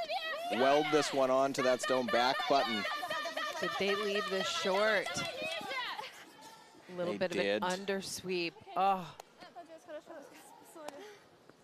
So Japan can get rid of that. Left it early. Sits second shot. yeah, sweepers are still on it. And then all of a sudden they stop for just a couple of feet. And you've got to think that that's one of the reasons why they are not all the way locked on to the Japanese stone.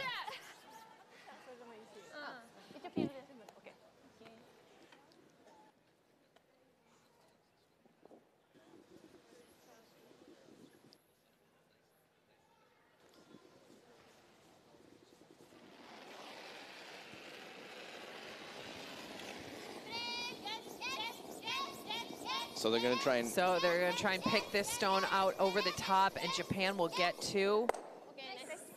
No problem. No risk needing to try and go for the extra. Score your 2, a multiple point score. And Russia now down by 5 as Japan gets their 3rd multiple point score of this game. 8-3. Japan leads Russia after 6.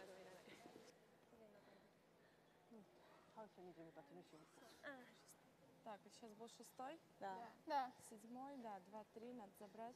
8, 9, Там еще 10. может быть шансы. Да. Еще останется время. У нас так со временем с вами не очень. Да. Нужно быстренько. Ну, вначале чуть-чуть. Мы, в принципе, знаем, что вначале делать, поэтому чуть побыстрее будем. Ладно, давайте, еще есть Да, шанс. давайте.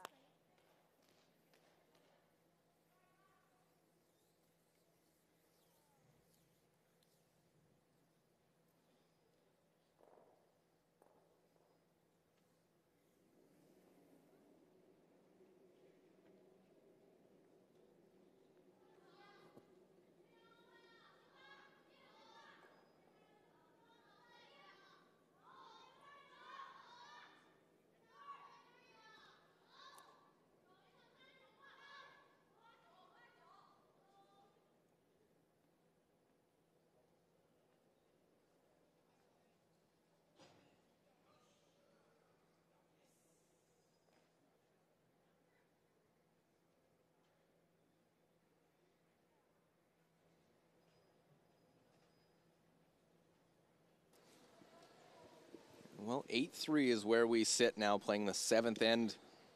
We're into the final stages, down to the final 6. After this session will be 4 teams vying for that World Championship title. Luke Coley here with Ann Swisselm, who will be on that trophy, and your name's on it back in 2003.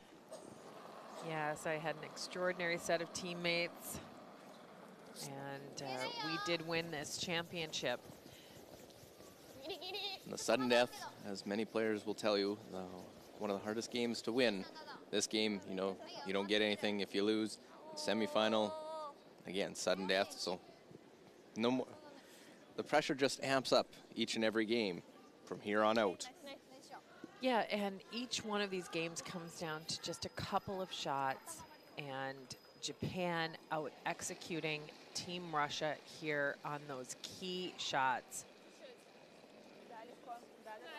Линия отличная. 5-6. Линия отличная будет. So the fifth end, Russia had the hammer. They just put one corner guard up. Do you think we try and see two corner guards now? Yeah, you might put two up. You might stack two on the same side. That stone sits right in the center of the free guard zone. Not a lot of room for two on one side. We'll look at the other qualification game. 4 versus 5. Switzerland, the 4 seed. China, the 5. And a 4-3 Swiss lead. Yeah, and it's all Switzerland in the rings right now. Wang Rei has a takeout attempt. She gets to know she keeps the shooter. She scores a single point in a key even end in the second half of the game to tie this up.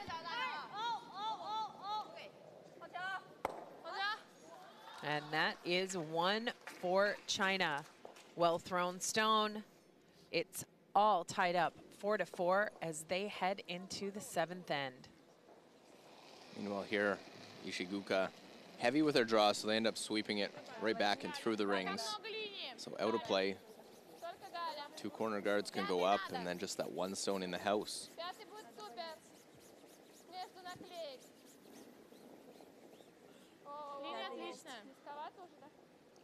So Russia can't settle for just ones anymore. They need to score not just even 2 at times. A 3 would be even better. Yeah, and they had their opportunities in that 5th end to set something up. So you're going to have to make even better shots than you made and dig pretty deep if you're Team Russia.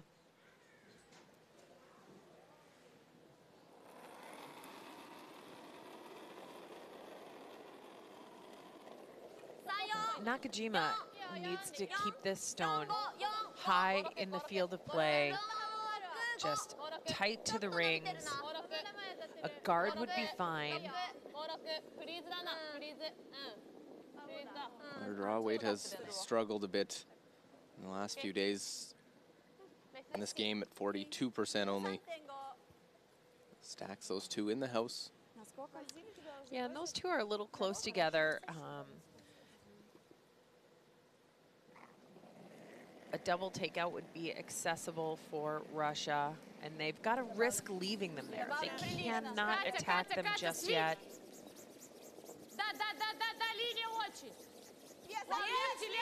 Well, Arsenkina has been rock solid all week, all game. They need a couple out of her right now.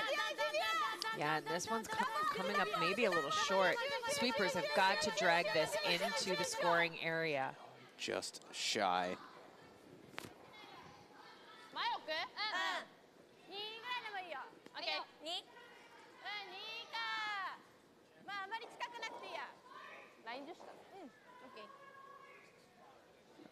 Now, Annie, in a sudden death game like this, do you feel extra pressure as a player?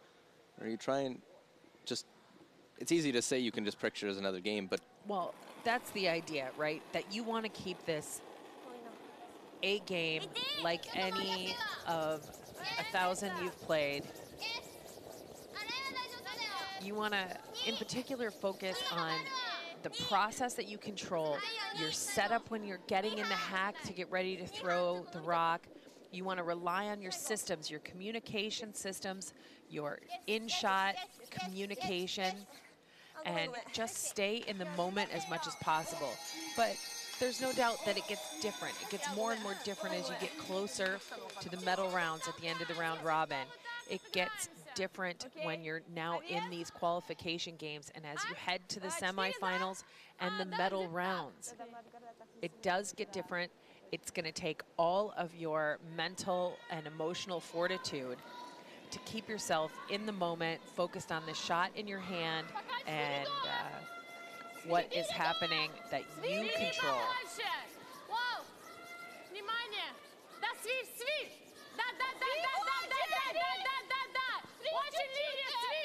We're working hard to hold this line. They're by the top one. And they get a nice little freeze down into the forefoot. And Japan's kind of all in with the guards. They know they can't triple peel, right? So they threw the guard the last time. So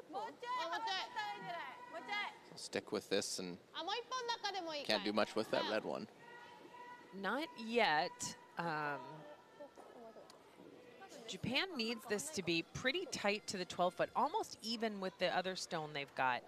Maybe a little bit of a stagger. Chiaki Matsumura. His brother will actually be men's team in Lethbridge, Canada next week for the World Men's Championship. See a lot of that with the Japanese teams, siblings playing on World Championship squads. That one get far enough? You would have liked it to be a little closer, block some of the angle run. 5 guards out in front in this 7th end.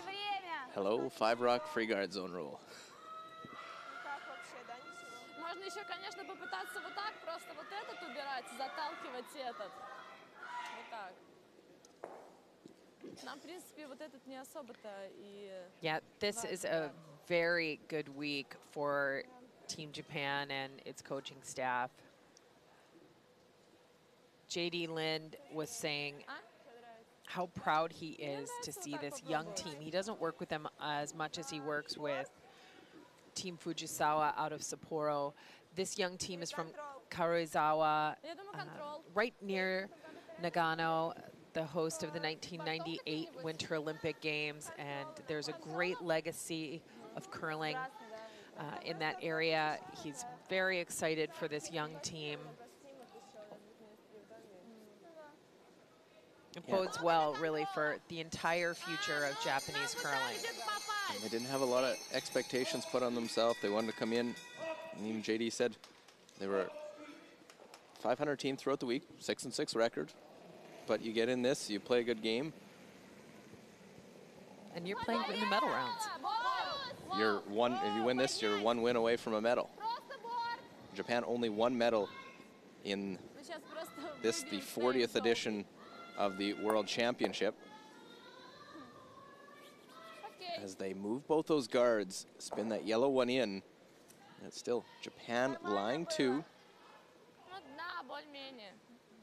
Japan with that 1 medal, a silver in 2016. As that Fujisawa rank losing the final to Switzerland. It's been a 5-year medal run for the Russian side, though, including a silver medal in 2017. The other 4 bronze medals on either side, winning a world title.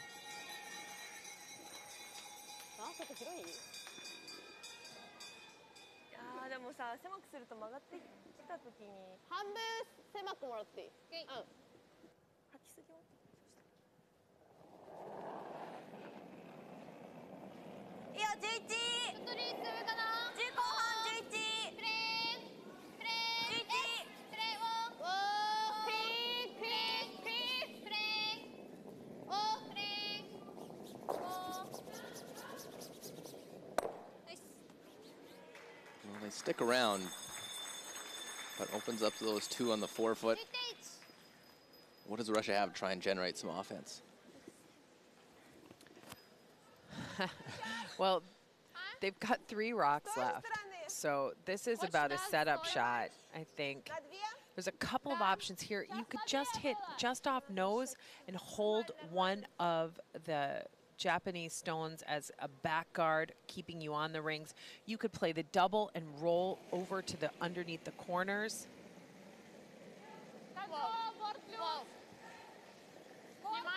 Galava. Wow, this is really curling. Change to go the other way, make the hit, the roll, and set shot stone.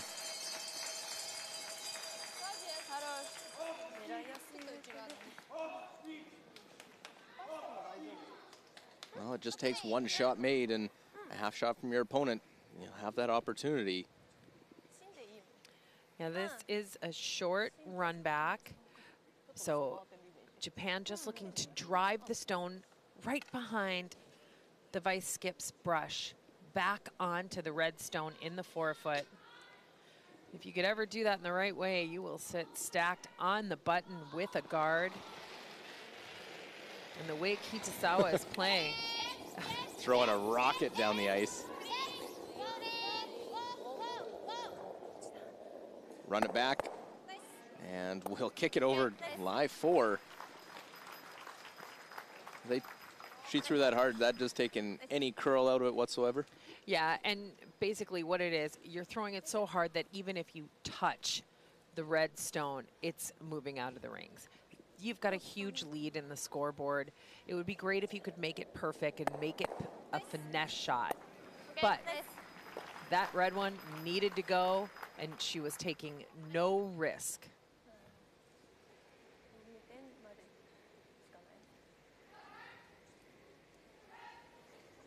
Russia battling, has some chances, has some stones in play.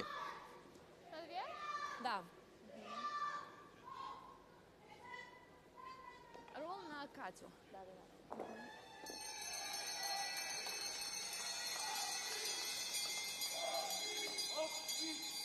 Может, чуть-чуть послабее.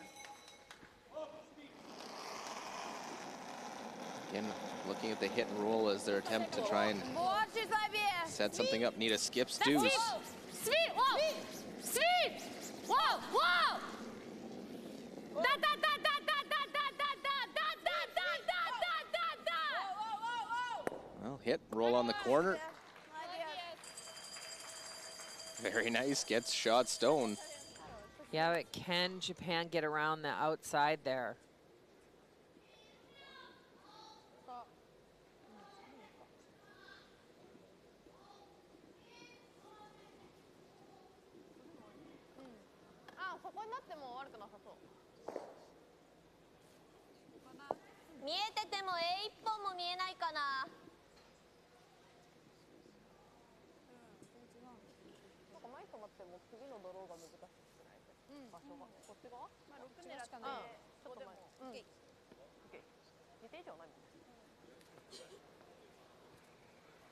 Well, long look, which way they can get at it. Try to defend that one, not give up the 2. But even if you're Japan, a 2 here isn't the end of the world. There's no real threat at 3. Yeah, 3 is out of the question. If you could make this corner freeze for Team Japan, you'll create a pretty difficult scenario for Russia to score 3. I mean, to score 2, but it also would be tough for them to possibly get 1.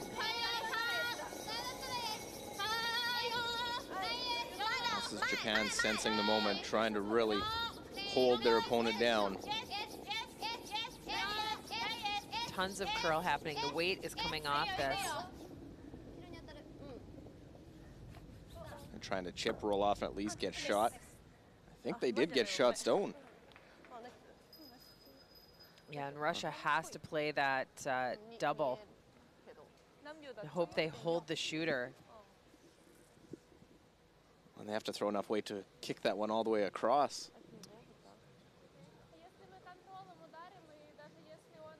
Yeah, how much can Russia see?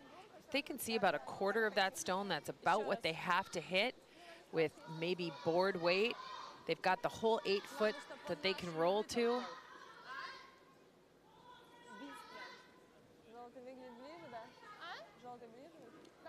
Well, have to take this on. Japan just a good team shot, really communicating that they were was over curling. They get on that top one to roll off. Нам тогда надо от семерки отыгрываться, иначе у нас не это. Да, вот так я и хочу. Мне кажется, что да. Замазы, но они стоят под флеш, все равно подойдем с той стороны. Один нам не нужен. Мы иначе никак 2 не возьмем. Попробуем. Какой вес хочешь? So what kind of weight? About board weight, I think. Again, if you can get bounce the top Japanese stone off the one in the middle. You can't touch your red rock at all. But if you can bounce that one, you can get it spinning all the way across the forefoot and out. Чуть побольше. But you've also got to have the weight to keep your shooter in the rings. Примерно как сейчас вес. It's a tough shot, but these are the kind of shots that you've got to make when you're down in the score line and you're looking to take some control back in this game. Well, final shot here, the 7th end. Down by 5. Got to take the chance. Needs to make this double. Oh, it's got a ton of curling to do. Не, не будет. Get a piece of that one, spin it out. It won't, and it's going to be another point for Japan, as it is.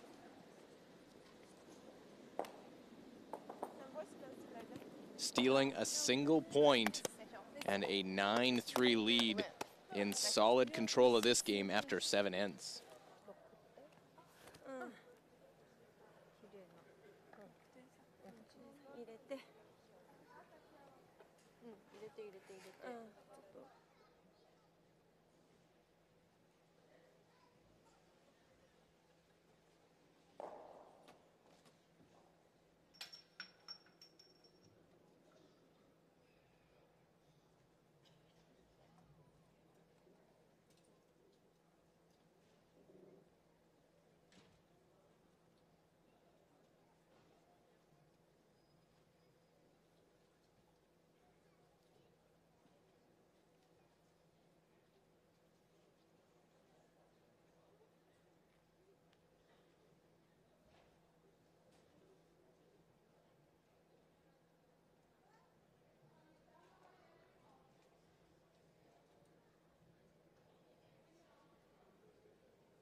注意してみる。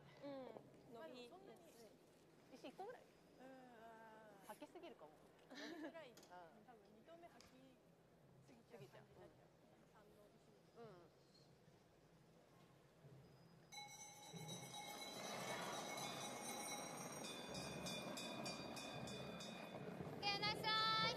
Well, look down the sheet at the delivery. Hasumi Ishiguka. We play end number 8, LGT World Women's Curling Championship. Luke Coley here with Anne Swisshelm. It has been a swing of games. The first few ends, it looked like Russia and their side were strong, had dictated the way game was being played. A shot, a fortunate, lucky ricochet. Hard to even explain exactly how. Yeah, it's like a plinko shot. Ding, ding, ding. And all of a sudden the rocks are sitting in Japan's favor after complete missed throw. And it's one of the gifts and one of the challenges in the sport of curling, that strange things can happen. Lucky shots can go your way. Lucky shots can go against you. But these head-to-head comparisons, I think we're going to see a really interesting statistical analysis of this game, and you will see how we are where we're at. The Leeds matchup goes to Russia, and having a great game, placing the corner guards, maneuvering those initial pieces on the board. The Russian lead has been outstanding.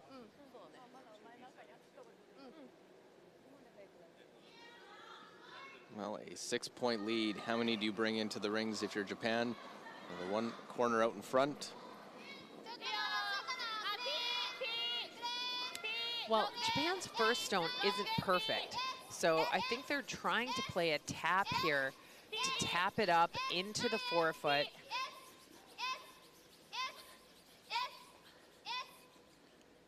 If you ever overcurled it, choke off that corner.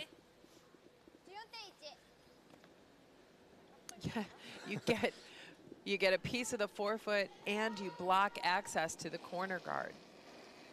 Well, things are going the way of Japan in this one. Some days it's go against you, and for Russia, disappointing the way it's going so far, especially after a real solid round robin play. They were tied with Korea for that second spot, but Korea beating Russia in round robin, so they got the 2 spot, a spot straight in the semifinals.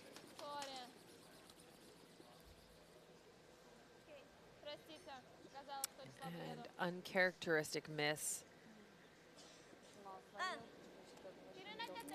Rock slipping into the rings. And you know you're down by 6, you're still trying to keep that positive hope alive, but deep down, is it almost resigned to the fact that it might not be enough to come back in this game with 3 ends remaining? Yeah, but you've got to quell those thoughts as quickly as possible. And again, think about the shot that's right in front of you. The opportunities that, quite frankly, Japan is providing for you.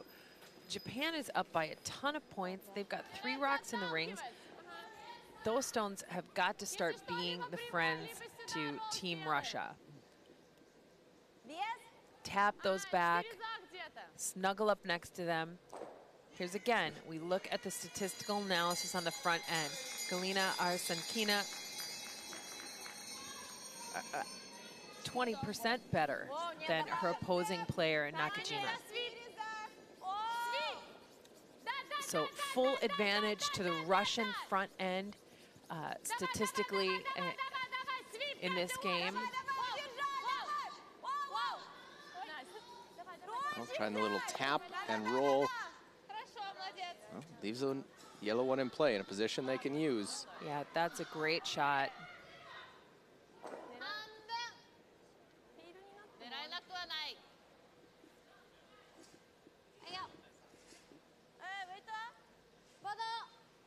Well, do you chase the one in the house, go after the one up top? As they decide, we'll look over Switzerland and China. 7th end, 4-4 the score. Yeah, and China's got a rock hidden, dead, buried behind a corner guard. Switzerland would have loved to have blanked the 7th end, but it's too risky of a throw. Alina Petz, the 4th stone, needs to draw part of the 8-foot.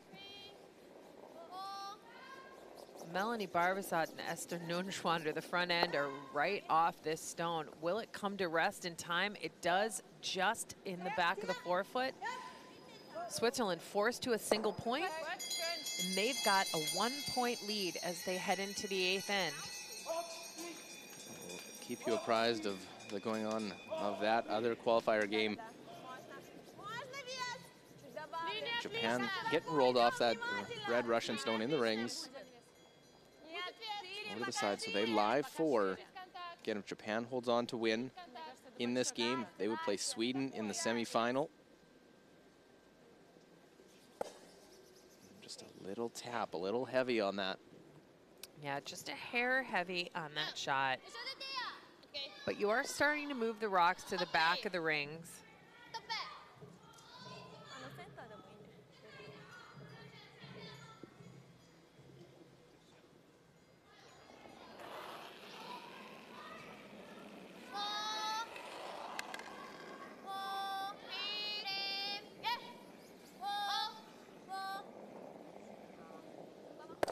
Well, right through the hole it goes. Yeah, Japan was trying to pick off that stone in the back of the 8-foot.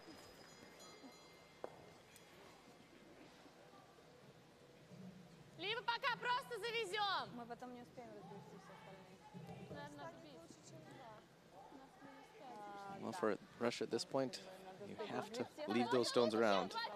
Yeah, I think you can't afford to hit them out of play. So playing this wide draw around. Дилайн, можно даже зайти. Чуть-чуть, да, сильнее. 90 добавлю.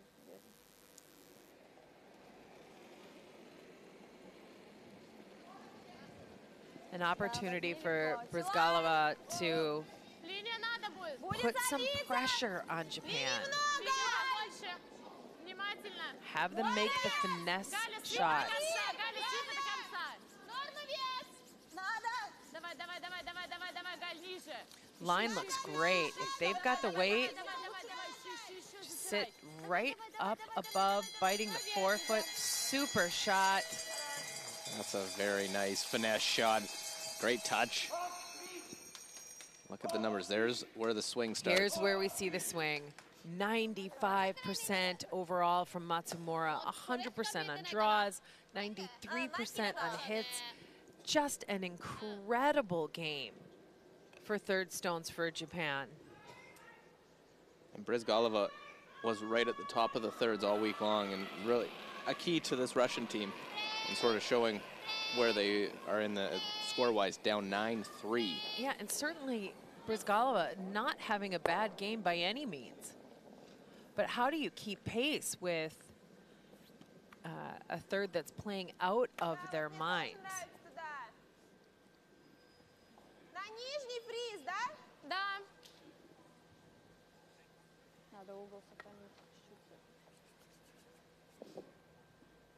So let the chess match begin, trying to see how they can leave these stones around. 3 ends remaining, down by 6. Gotta think a 3 needs to be there for Russia to have a good chance to try and come back in this one. Yeah, and it's possible. You've got 1 rock in the rings, 3 rocks left, including this one traveling right now.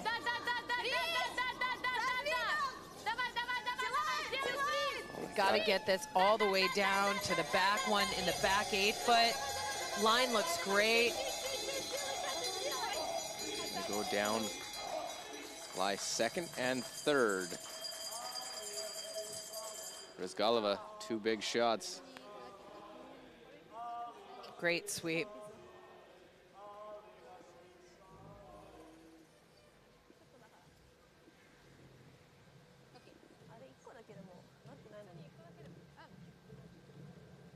So with all those yellows lingering in the rings, what are they lining up?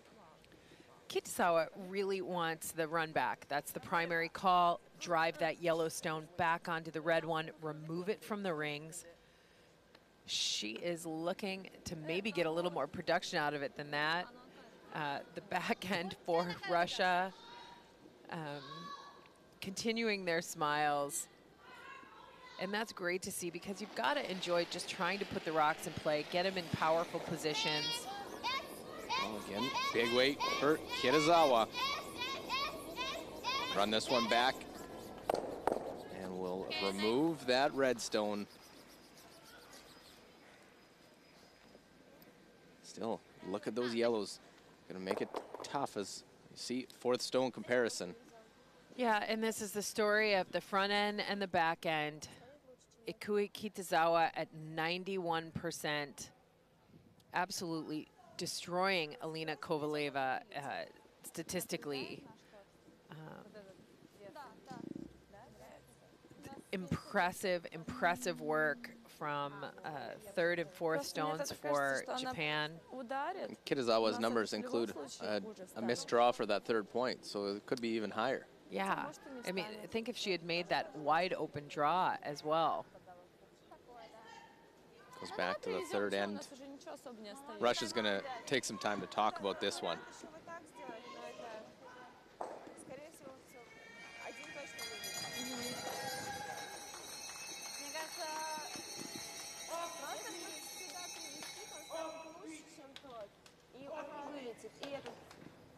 Просто сюда вести опасно, конечно, но мне нравится. Ну, у нас уже все как бы Бить опасно. просто не особо, потому что если мы делаем небольшой ролл, это вообще легкий дабл да. остается. Короче, везем сюда, если что, Да. уже фриз к этому смотрим. Да, окей. тут ошибка хотя бы есть. Ты мне сколько стояла? Так, примерно. Всю Побольше, дорогу побольше. валили. А? Всю дорогу валили. Чуть-чуть побольше. Ага. Kovaleva makes her way down. Сколько у Насти был длинный? Ты засекал у Насти длинный? Да. 14-20. Нормально, 14-40 хорошо будет. Так себе. I am hopeful that she is playing the corner freeze on the rock in the top of the 8-foot. just in front of her own red. Yeah, would keep that one around. Also be a guard for their one in the back. That is second shot.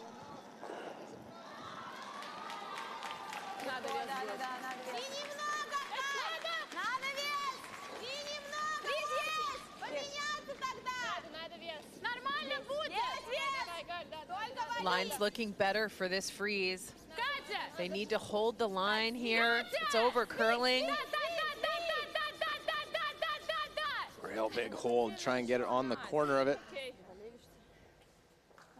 It's not out counting it. I think it's... Oh, that's a great throw, and just another, that's another misswept shot. It's sixth shot too, so to try and bring that one into play.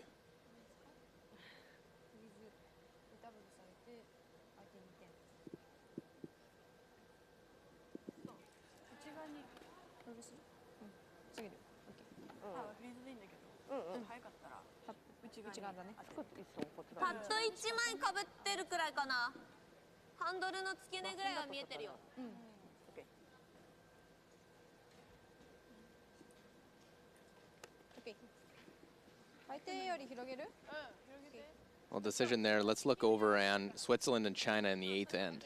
Yeah, Switzerland sitting 1 and 2 on the forefoot. Good news for Wei Rong and Wang Rui and China. They've got a rock in the back, and if they can make the double, this would be a jump in the scoreboard for China. Oh. And they've got it. That's 1-2 in the pivotal eighth end. China takes a single-point lead over Switzerland. That one looks like come down to the wire. This one, Kue Kitazawa. Looks like trying to draw down to that stone. It's its second shot right now for Russia. Yeah, just add to the pile, kind of choke any access. Russia may have, or a trick shot, or something fancy. Oh, that is superb.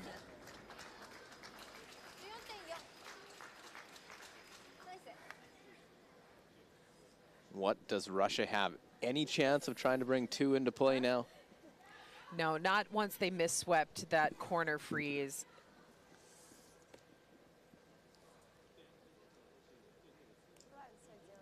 Can you come off the side yellow into the two yellows? But I don't know if you can hold the shooter. Yeah, you missed the side yellow now because they're sitting so flat. I mean, that's what they're looking at right now. You've got to try it. You might be able to hit here, hit the top yellow on the right side of the screen, ricochet into the side, catch it, shoot it up. There's a potential for three. It would be the greatest shot of the week. It may be one of the greatest shots in the history of curling if this is made. And you gotta play it down 9-3 in the eighth end. No hyper.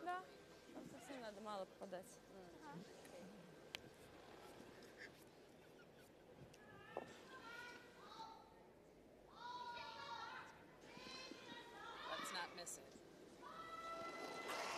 Here we go. This is an up weight redirect. She popped that release, just backed it up out of her hand. She may not even have contact. Trying to jump this one over and won't get anything. So it's gonna be a steal of two. And that might be enough. 11-3 the score, and there are handshakes. A victory for Japan eliminates Russia from this year's championship. Japan will move on and take on Sweden tonight in the semifinal. What a win for Japan. They knock off Russia. Will have to be disappointed with that one, but 11-3. And Japan is into the semifinal. They're a win away from a medal, trying to win Japan's second medal at a world championship.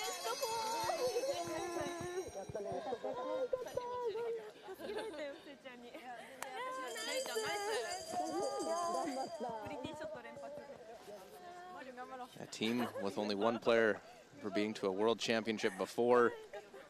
Knocked off the Olympic bronze medalist Satsuki Fujisawa 3 times to get out of Japan. Now here, and they're into the semifinal against the Olympic champions, the world silver medalist Anna Hasselborg in Sweden. Becomes official with the signature by Seina Nakajima.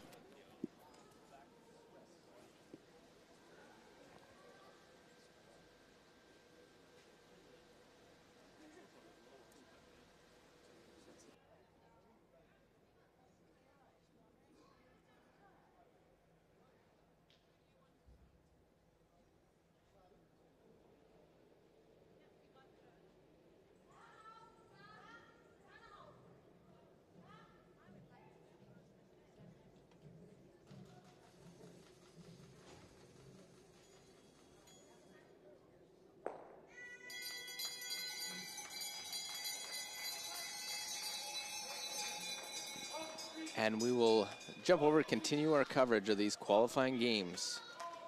We have seen Japan move on to defeat Russia. This one 6-5, playing the 9th end. Second stones. Yao Mingyu. A fairly open end. There is that biter on the side.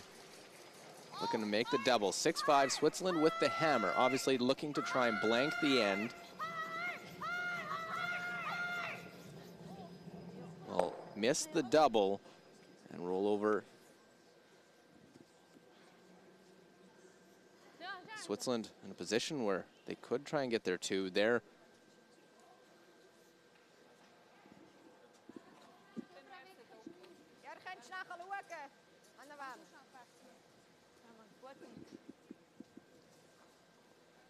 This one, Switzerland got up early, 3-0. China came back, tied it up, and then it's been back and forth ever since. Winner of this will play Korea in the other semifinal this afternoon.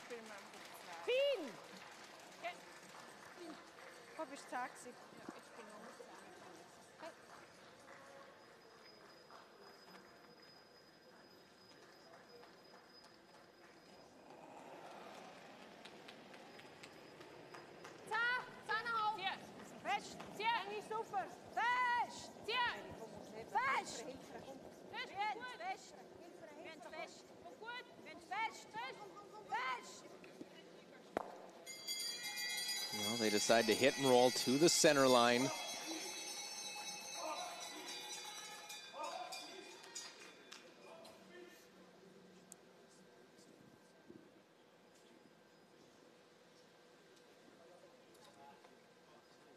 China will attempt, try and make that double. If you can make this double, have that biter on the side. I don't know, depending on the weight here, Meiji to stick around and lie 2.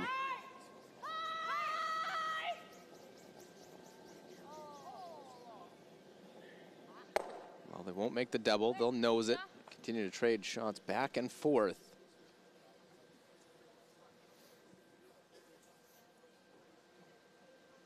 China seen their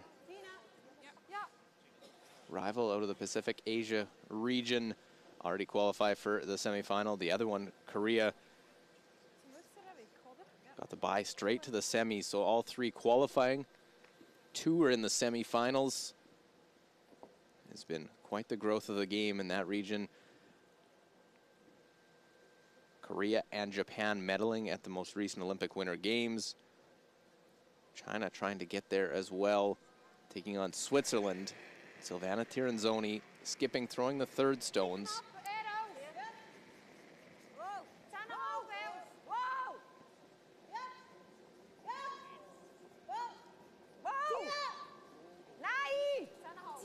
Trying to roll close to that other yellow one.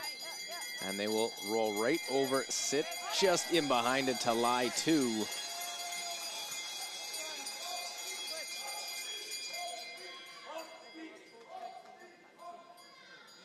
Swiss flag all over in behind sheet B.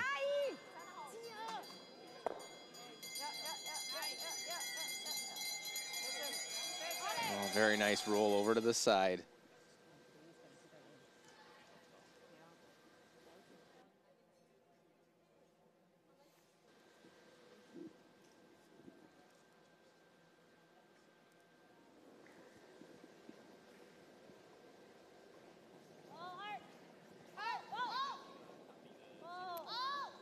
Ji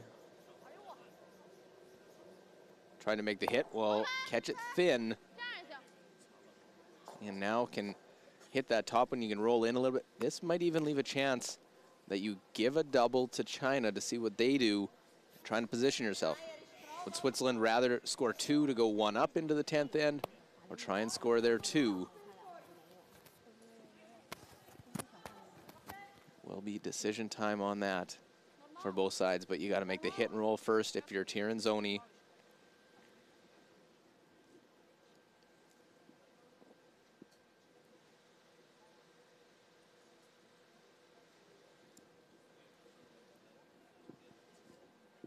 Swiss skip throws third stones, joining forces with Alina Patz.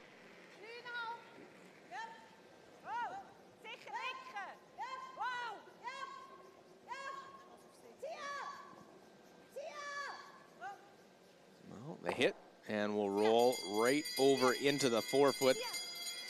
Now, very close, does leave that double for China.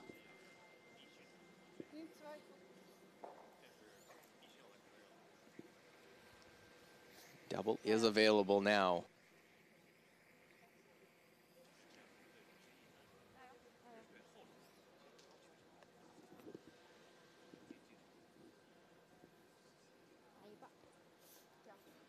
Switzerland's had success, but the best finish for Tirinzoni herself at a Worlds is 5th. She's done that twice. Now here, trying to get to the semi, can improve upon that.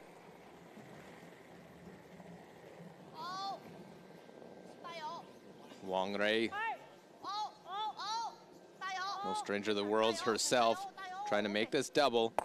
Will make the double roll away, so looking like a blank setup.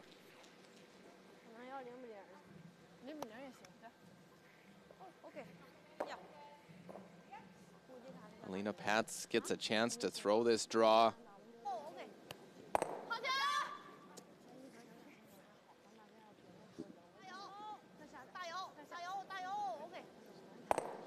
The double is made.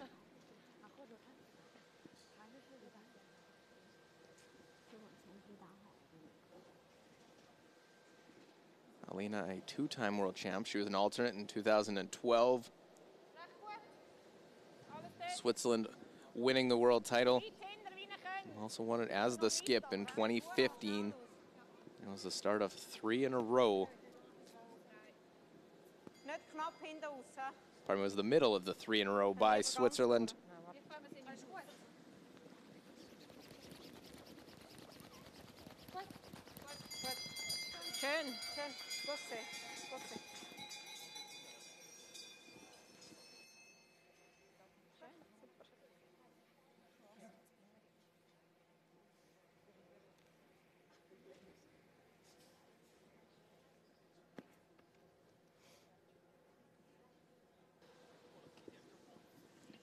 Well, Wang Rei looked to play the hit. She made the double on her first, but I'm sure Switzerland had no problem that she made that double to blank this end, trying to position to have the hammer into the 10th end. She made a great double in the 8th end to score 2.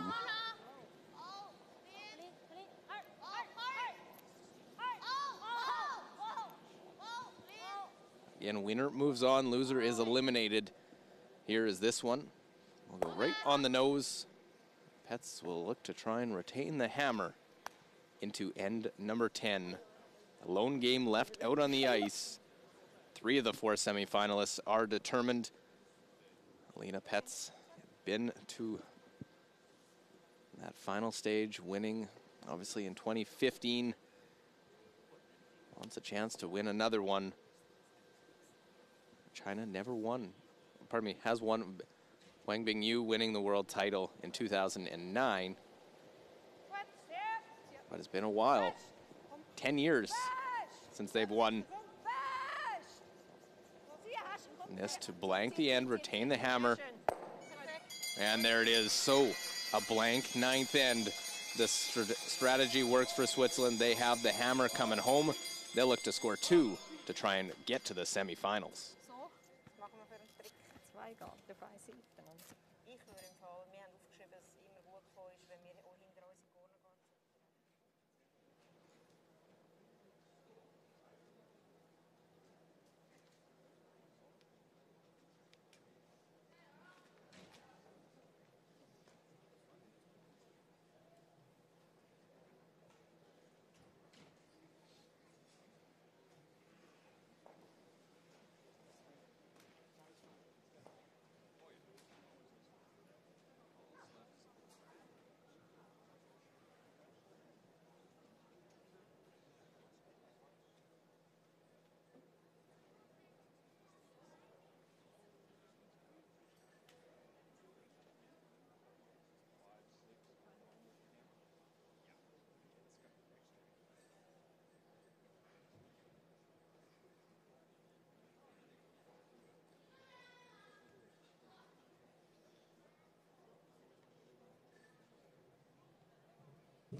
You are watching live coverage of the LGT World Women's Curling Championship 2019, coming to you from Silkeborg, Denmark. We are in bonus coverage. Our feature game has ended, and we are now watching the 10th end of Switzerland versus China. Switzerland down by a single point. They have the last rock advantage, and Melanie Barbazot will get Switzerland going here in this 10th end. Corner guard is the call.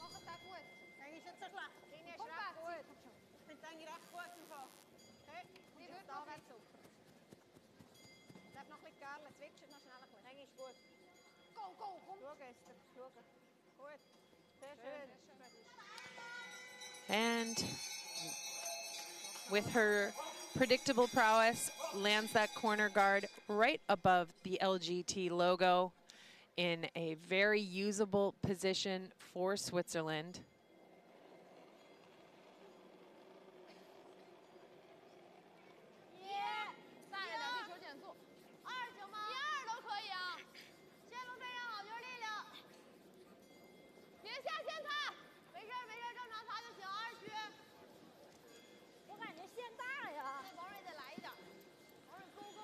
Double center guards going up for China. They are going to force this issue, steal if they can, force Switzerland to a single point if at all possible. There are two different ways of going about it. How hard do they go to try and steal, or do they try and maybe, depending on how things shape up, change their strategy?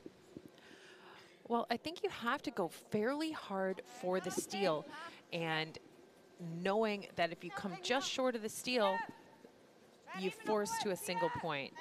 Obviously, this all goes to what shots are made and when, as to what you might have to do.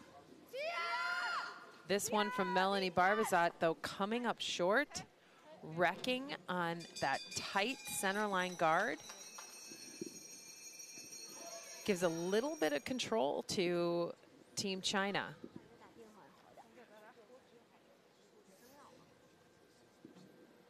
Well, as has all game long, Ma Jingyi.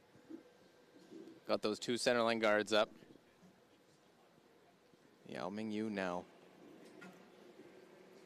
Do they want to hit? Do they want to roll with this one? Either way is okay. I like the actual just hitting right on the nose, staying right there. But if you roll to the inside, you create a little bit of a staggered center guard situation that if you ever get one around, it's very difficult to remove for Switzerland.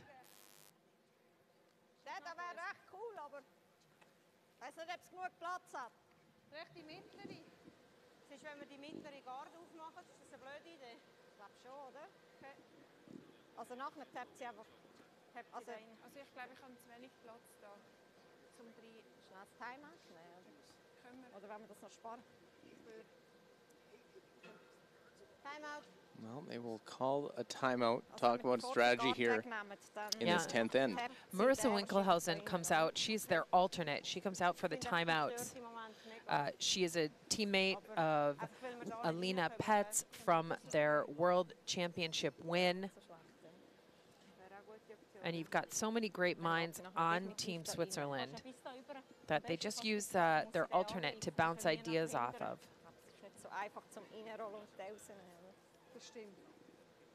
Also es gibt im Prinzip 3 Steine. Entweder da hier würde ich den Doppel probieren und den leicht aufwickeln. Hier versuchen, den Doppel zu machen und kleinen zu wickeln. Oder einfach nur den Gelb hier und den so überzwickeln. Ja. Der geht nicht mit. Der geht nicht? Okay. Dann könnte man entweder so oder den hier, den Mittler, angreifen und überwickeln. Sie hat einfach nachher immer einen Sie hat immer den, ja. Von dem her, das ist der erste von der Esther. Ja. Von der Esther. Dann würde ich auch vorne auftun, den Doppel probieren. Weil wir haben dann noch wie eine vorne Garde. Was machen wir dann nachher, wenn sie dort hat? Ja, dann können wir vielleicht hindern. Vielleicht musst du irgendetwas aufbauen für 2. Ja. Welchen hast du gespielt, Iri? Was war dein erster Gedanke? Der Nase? Ist das eine blöde Idee?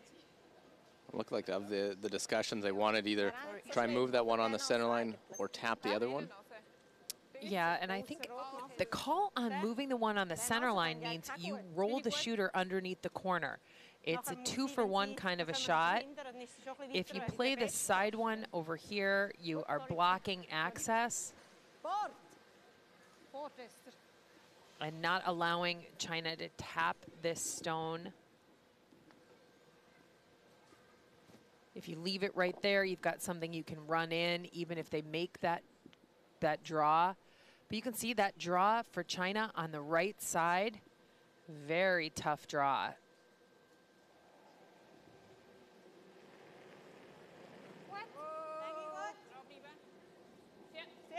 Esther Neuschwander trying to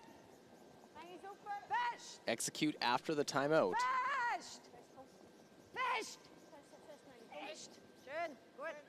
Right on the nose, so they get rid of that one.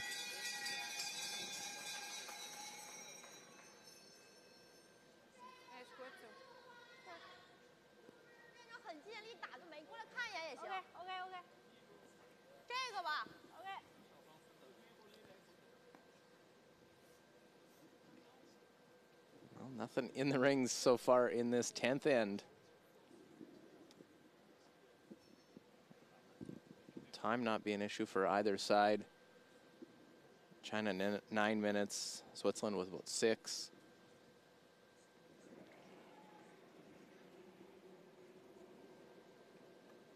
Lots of discussion throughout as a 1-point game. Switzerland trails by 1 and has the hammer.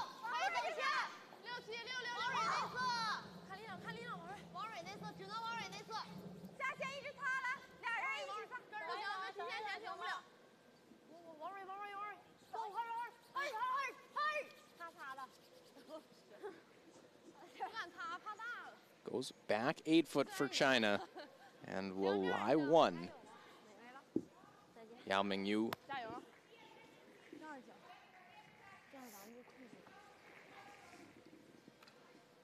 Playing around the center. They might try and give themselves a path. Other options here. Yeah, I think Switzerland is happy that that stone slipped behind the tee line. They can come in, have Esther Neuschwander drop directly down on top of it. Even if they sit somewhere short of it, that would be okay. Maybe preferable.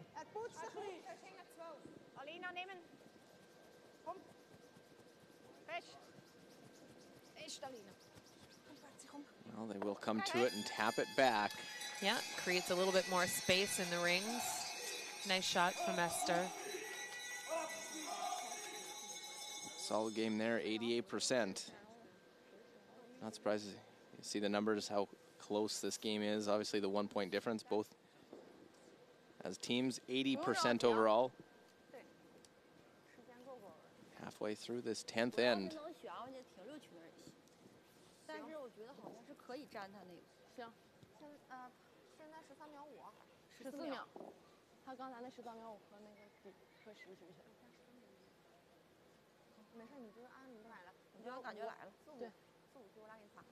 These two teams played in session 14. It was a close game there, 9-8.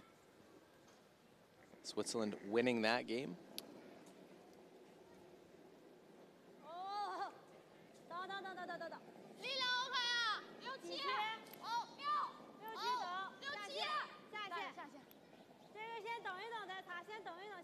That was an extra end game, a wild one that China was up by 4 with 2 ends remaining.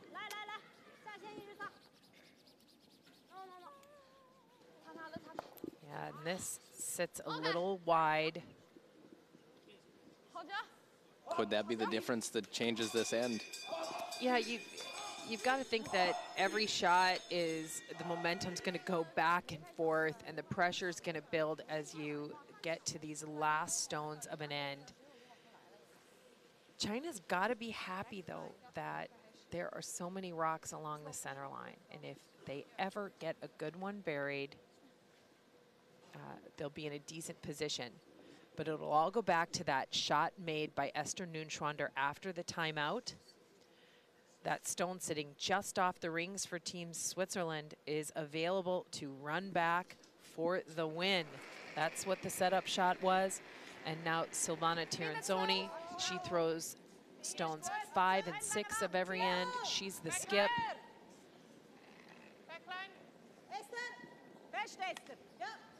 Trying to make this curl. Outside sweeper. Real important roll. Get the roll into the forefoot and lie two for the Swiss. That's a great shot from Silvana Tiranzoni. The Swiss fans are thrilled. They're in full force here.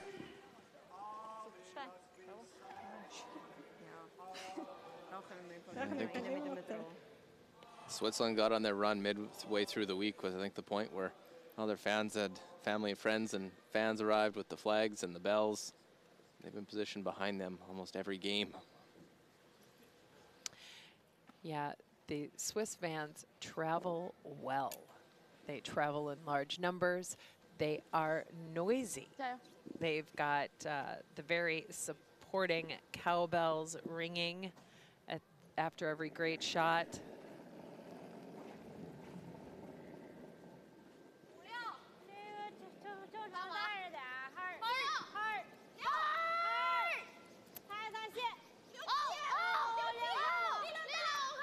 On off, this must be close.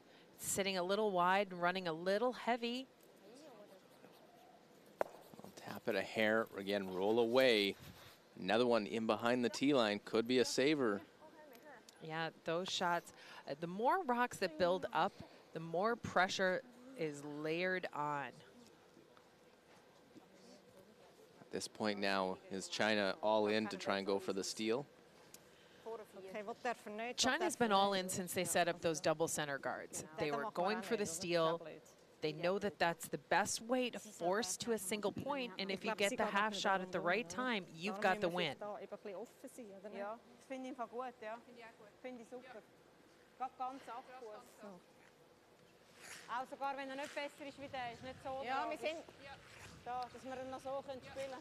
So straight draw here.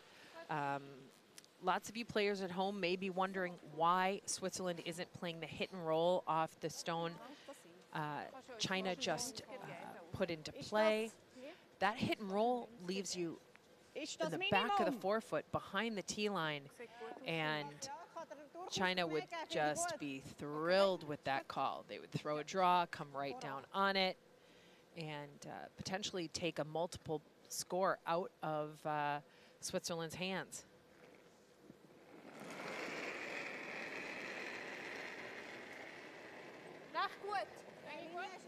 Einfach gedacht, Fuß. Okay, bis da. Linie ist gut. Schnell. Er hat noch viel Platz. Sieht schnell aus.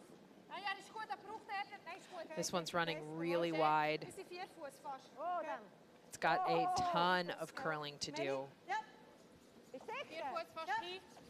Ja. 5. Tee. Bisschen dran. The weight was great, just not anywhere close on line. They missed that guard by a mile. And this gives China an easy shot in. I say easy. Easy. Well, they have a route to get in behind those guards that have been up there since the start of the end. Again, winner will play Korea in the semifinal. So Korea already stretching, doing a little warming up practice after this game. 但是可能是得蹭那个滑进来，我觉得。可以，没问题。你就奔踢线头就行。对，先按踢线。对，你先奔踢线头，完了擦边看着，扫点边也行，往后去来。行。这局上去太危险，你上去它直接就是大波脚，对，往后去来也行。行。行。把所有上踏板所有节奏都放慢，时间有的是很快，不着急。哦，好好想想点线了。嗯。这个点。老梅。 可以磕后一点也行，不行就磕后点，往横了走也行。走吧。他这个14秒。嗯。我差14.2，但是没掉下来。Well, timeout here. One thing, because sometimes you might be sort of looking at two different shots, whether it's the straight draw or the little tap and roll. Yeah, I think you've got to just ask yourself, what's the easiest shot to throw that gets you the best position possible? Where do you know the line the best? What do your sweepers know? And most importantly, your fourth stones, what does she want to throw in this scenario?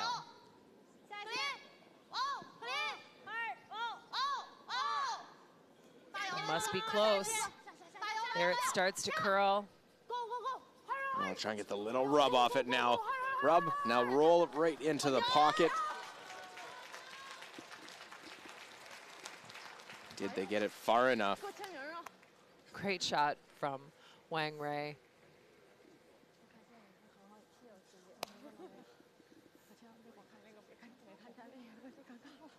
Well, they chip it on. Are there angles now for Switzerland? Again, just those team shots, really trying to sweep at the end. Managing the stone.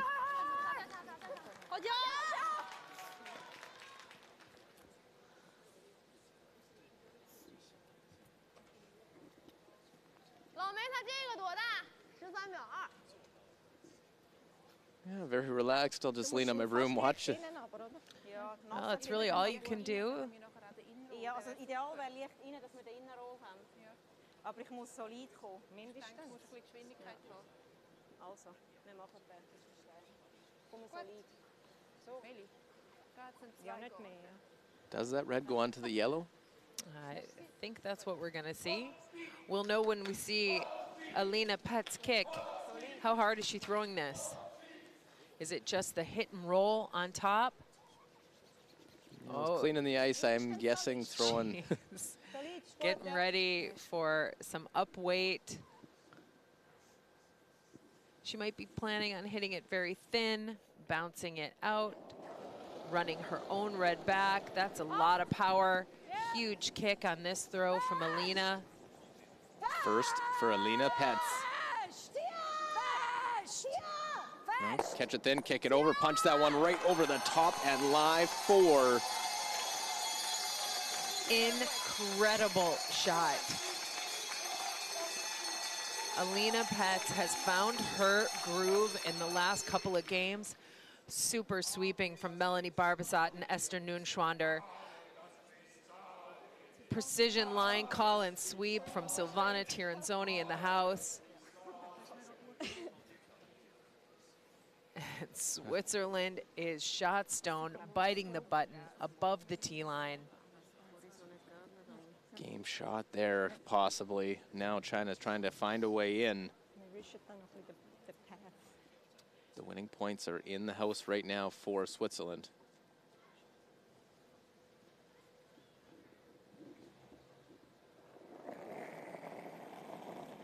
Wang Rei needs to get this stone on top of the counting stone, the side of the button. Well, she's just at 57%. We've seen them not getting behind on this side all end long. There's a lot of curling to do. Weight looks great. Well, they get down, sit on the side of the forefoot.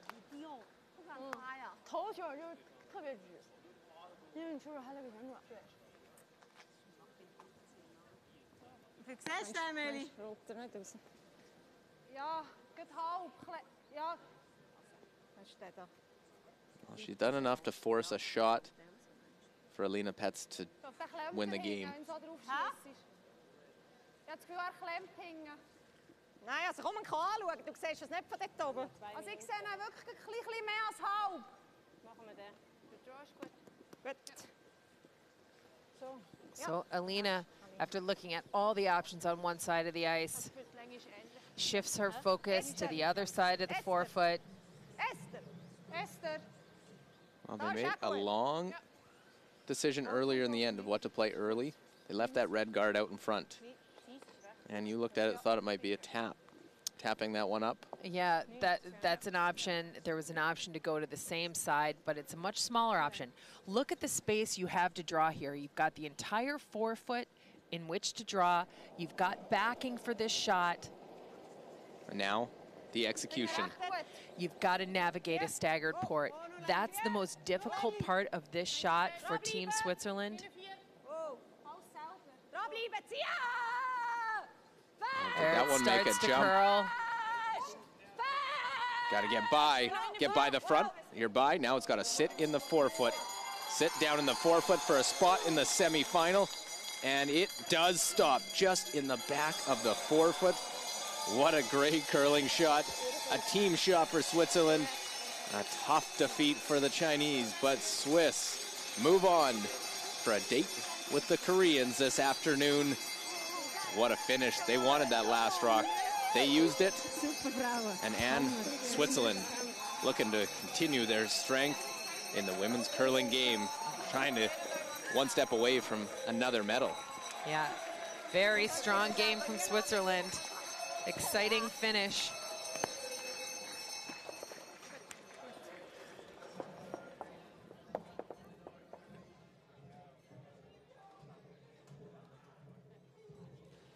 Our feature qualification game, 3 versus 6. It was Japan defeating Russia, 11-3. Russia just couldn't bounce back in that one.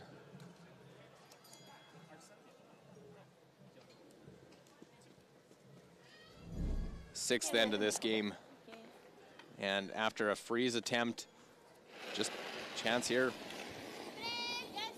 Pick this one out. And it is 2-4 Japan. They extend their lead.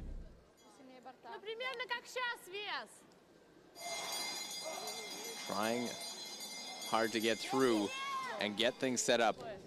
Couldn't do it, couldn't make this double, actually chips it on the wrong side, spills that one in, and it is another point for Japan. This through a steal. And in 8, trying the desperation, the last gasp to try and have any chance. Alina Kovaleva, and got a smile, had to throw it hard, goes right through. It's a steal of 2 more, and that is all. Japan wins into the semifinals.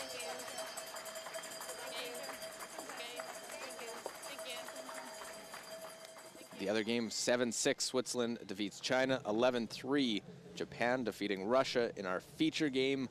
So Switzerland and Japan move on in the playoff round. So we are now down to the final 4 teams. Here's how we got to the playoff stage. Sweden atop at 11-1, then Korea and Russia at 9-3. Korea gets a 2 seed because they beat Russia in round robin. Then Switzerland, China, and Japan, the playoff teams. USA, Canada at 6-6, just on the outside. Germany, Scotland, Denmark, Finland, Latvia is how it rounds out round robin. Our semifinals are set. Sweden takes on the lowest seed, so that is Japan. They'll play in one semifinal. The other one is Korea, takes on Switzerland, who won the 4 versus 5. Winners of the semifinals play for gold. Losers will play for bronze. All of that tomorrow. But it is Japan moving on into the semifinal against Sweden.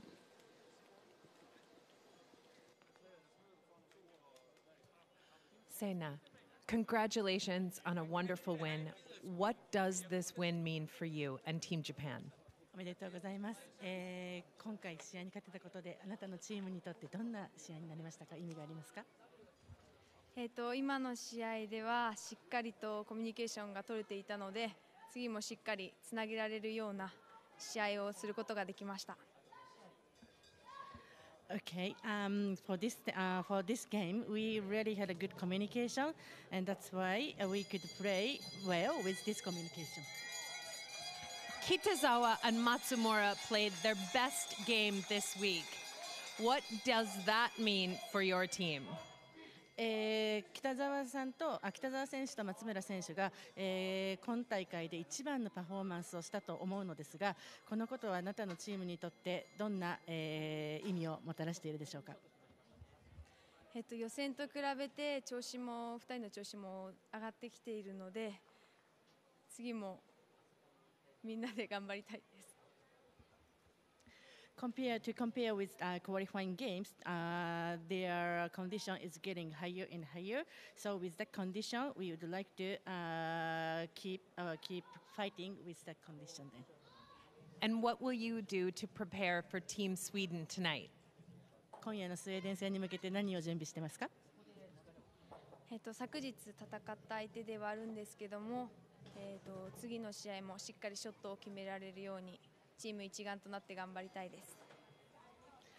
Although we had a match with them last night, and unfortunately we got defeated, but we just prepare ourselves and do our best for the next match then. Wonderful. Congratulations and good luck. Thank you. Well, Japan and Switzerland booked their tickets to the semifinals later today as we are into the final four of this year's LGT World Women's Curling Championship. For Ann Swisshelm, myself, Luke Coley, our entire crew, thanks for watching from Denmark.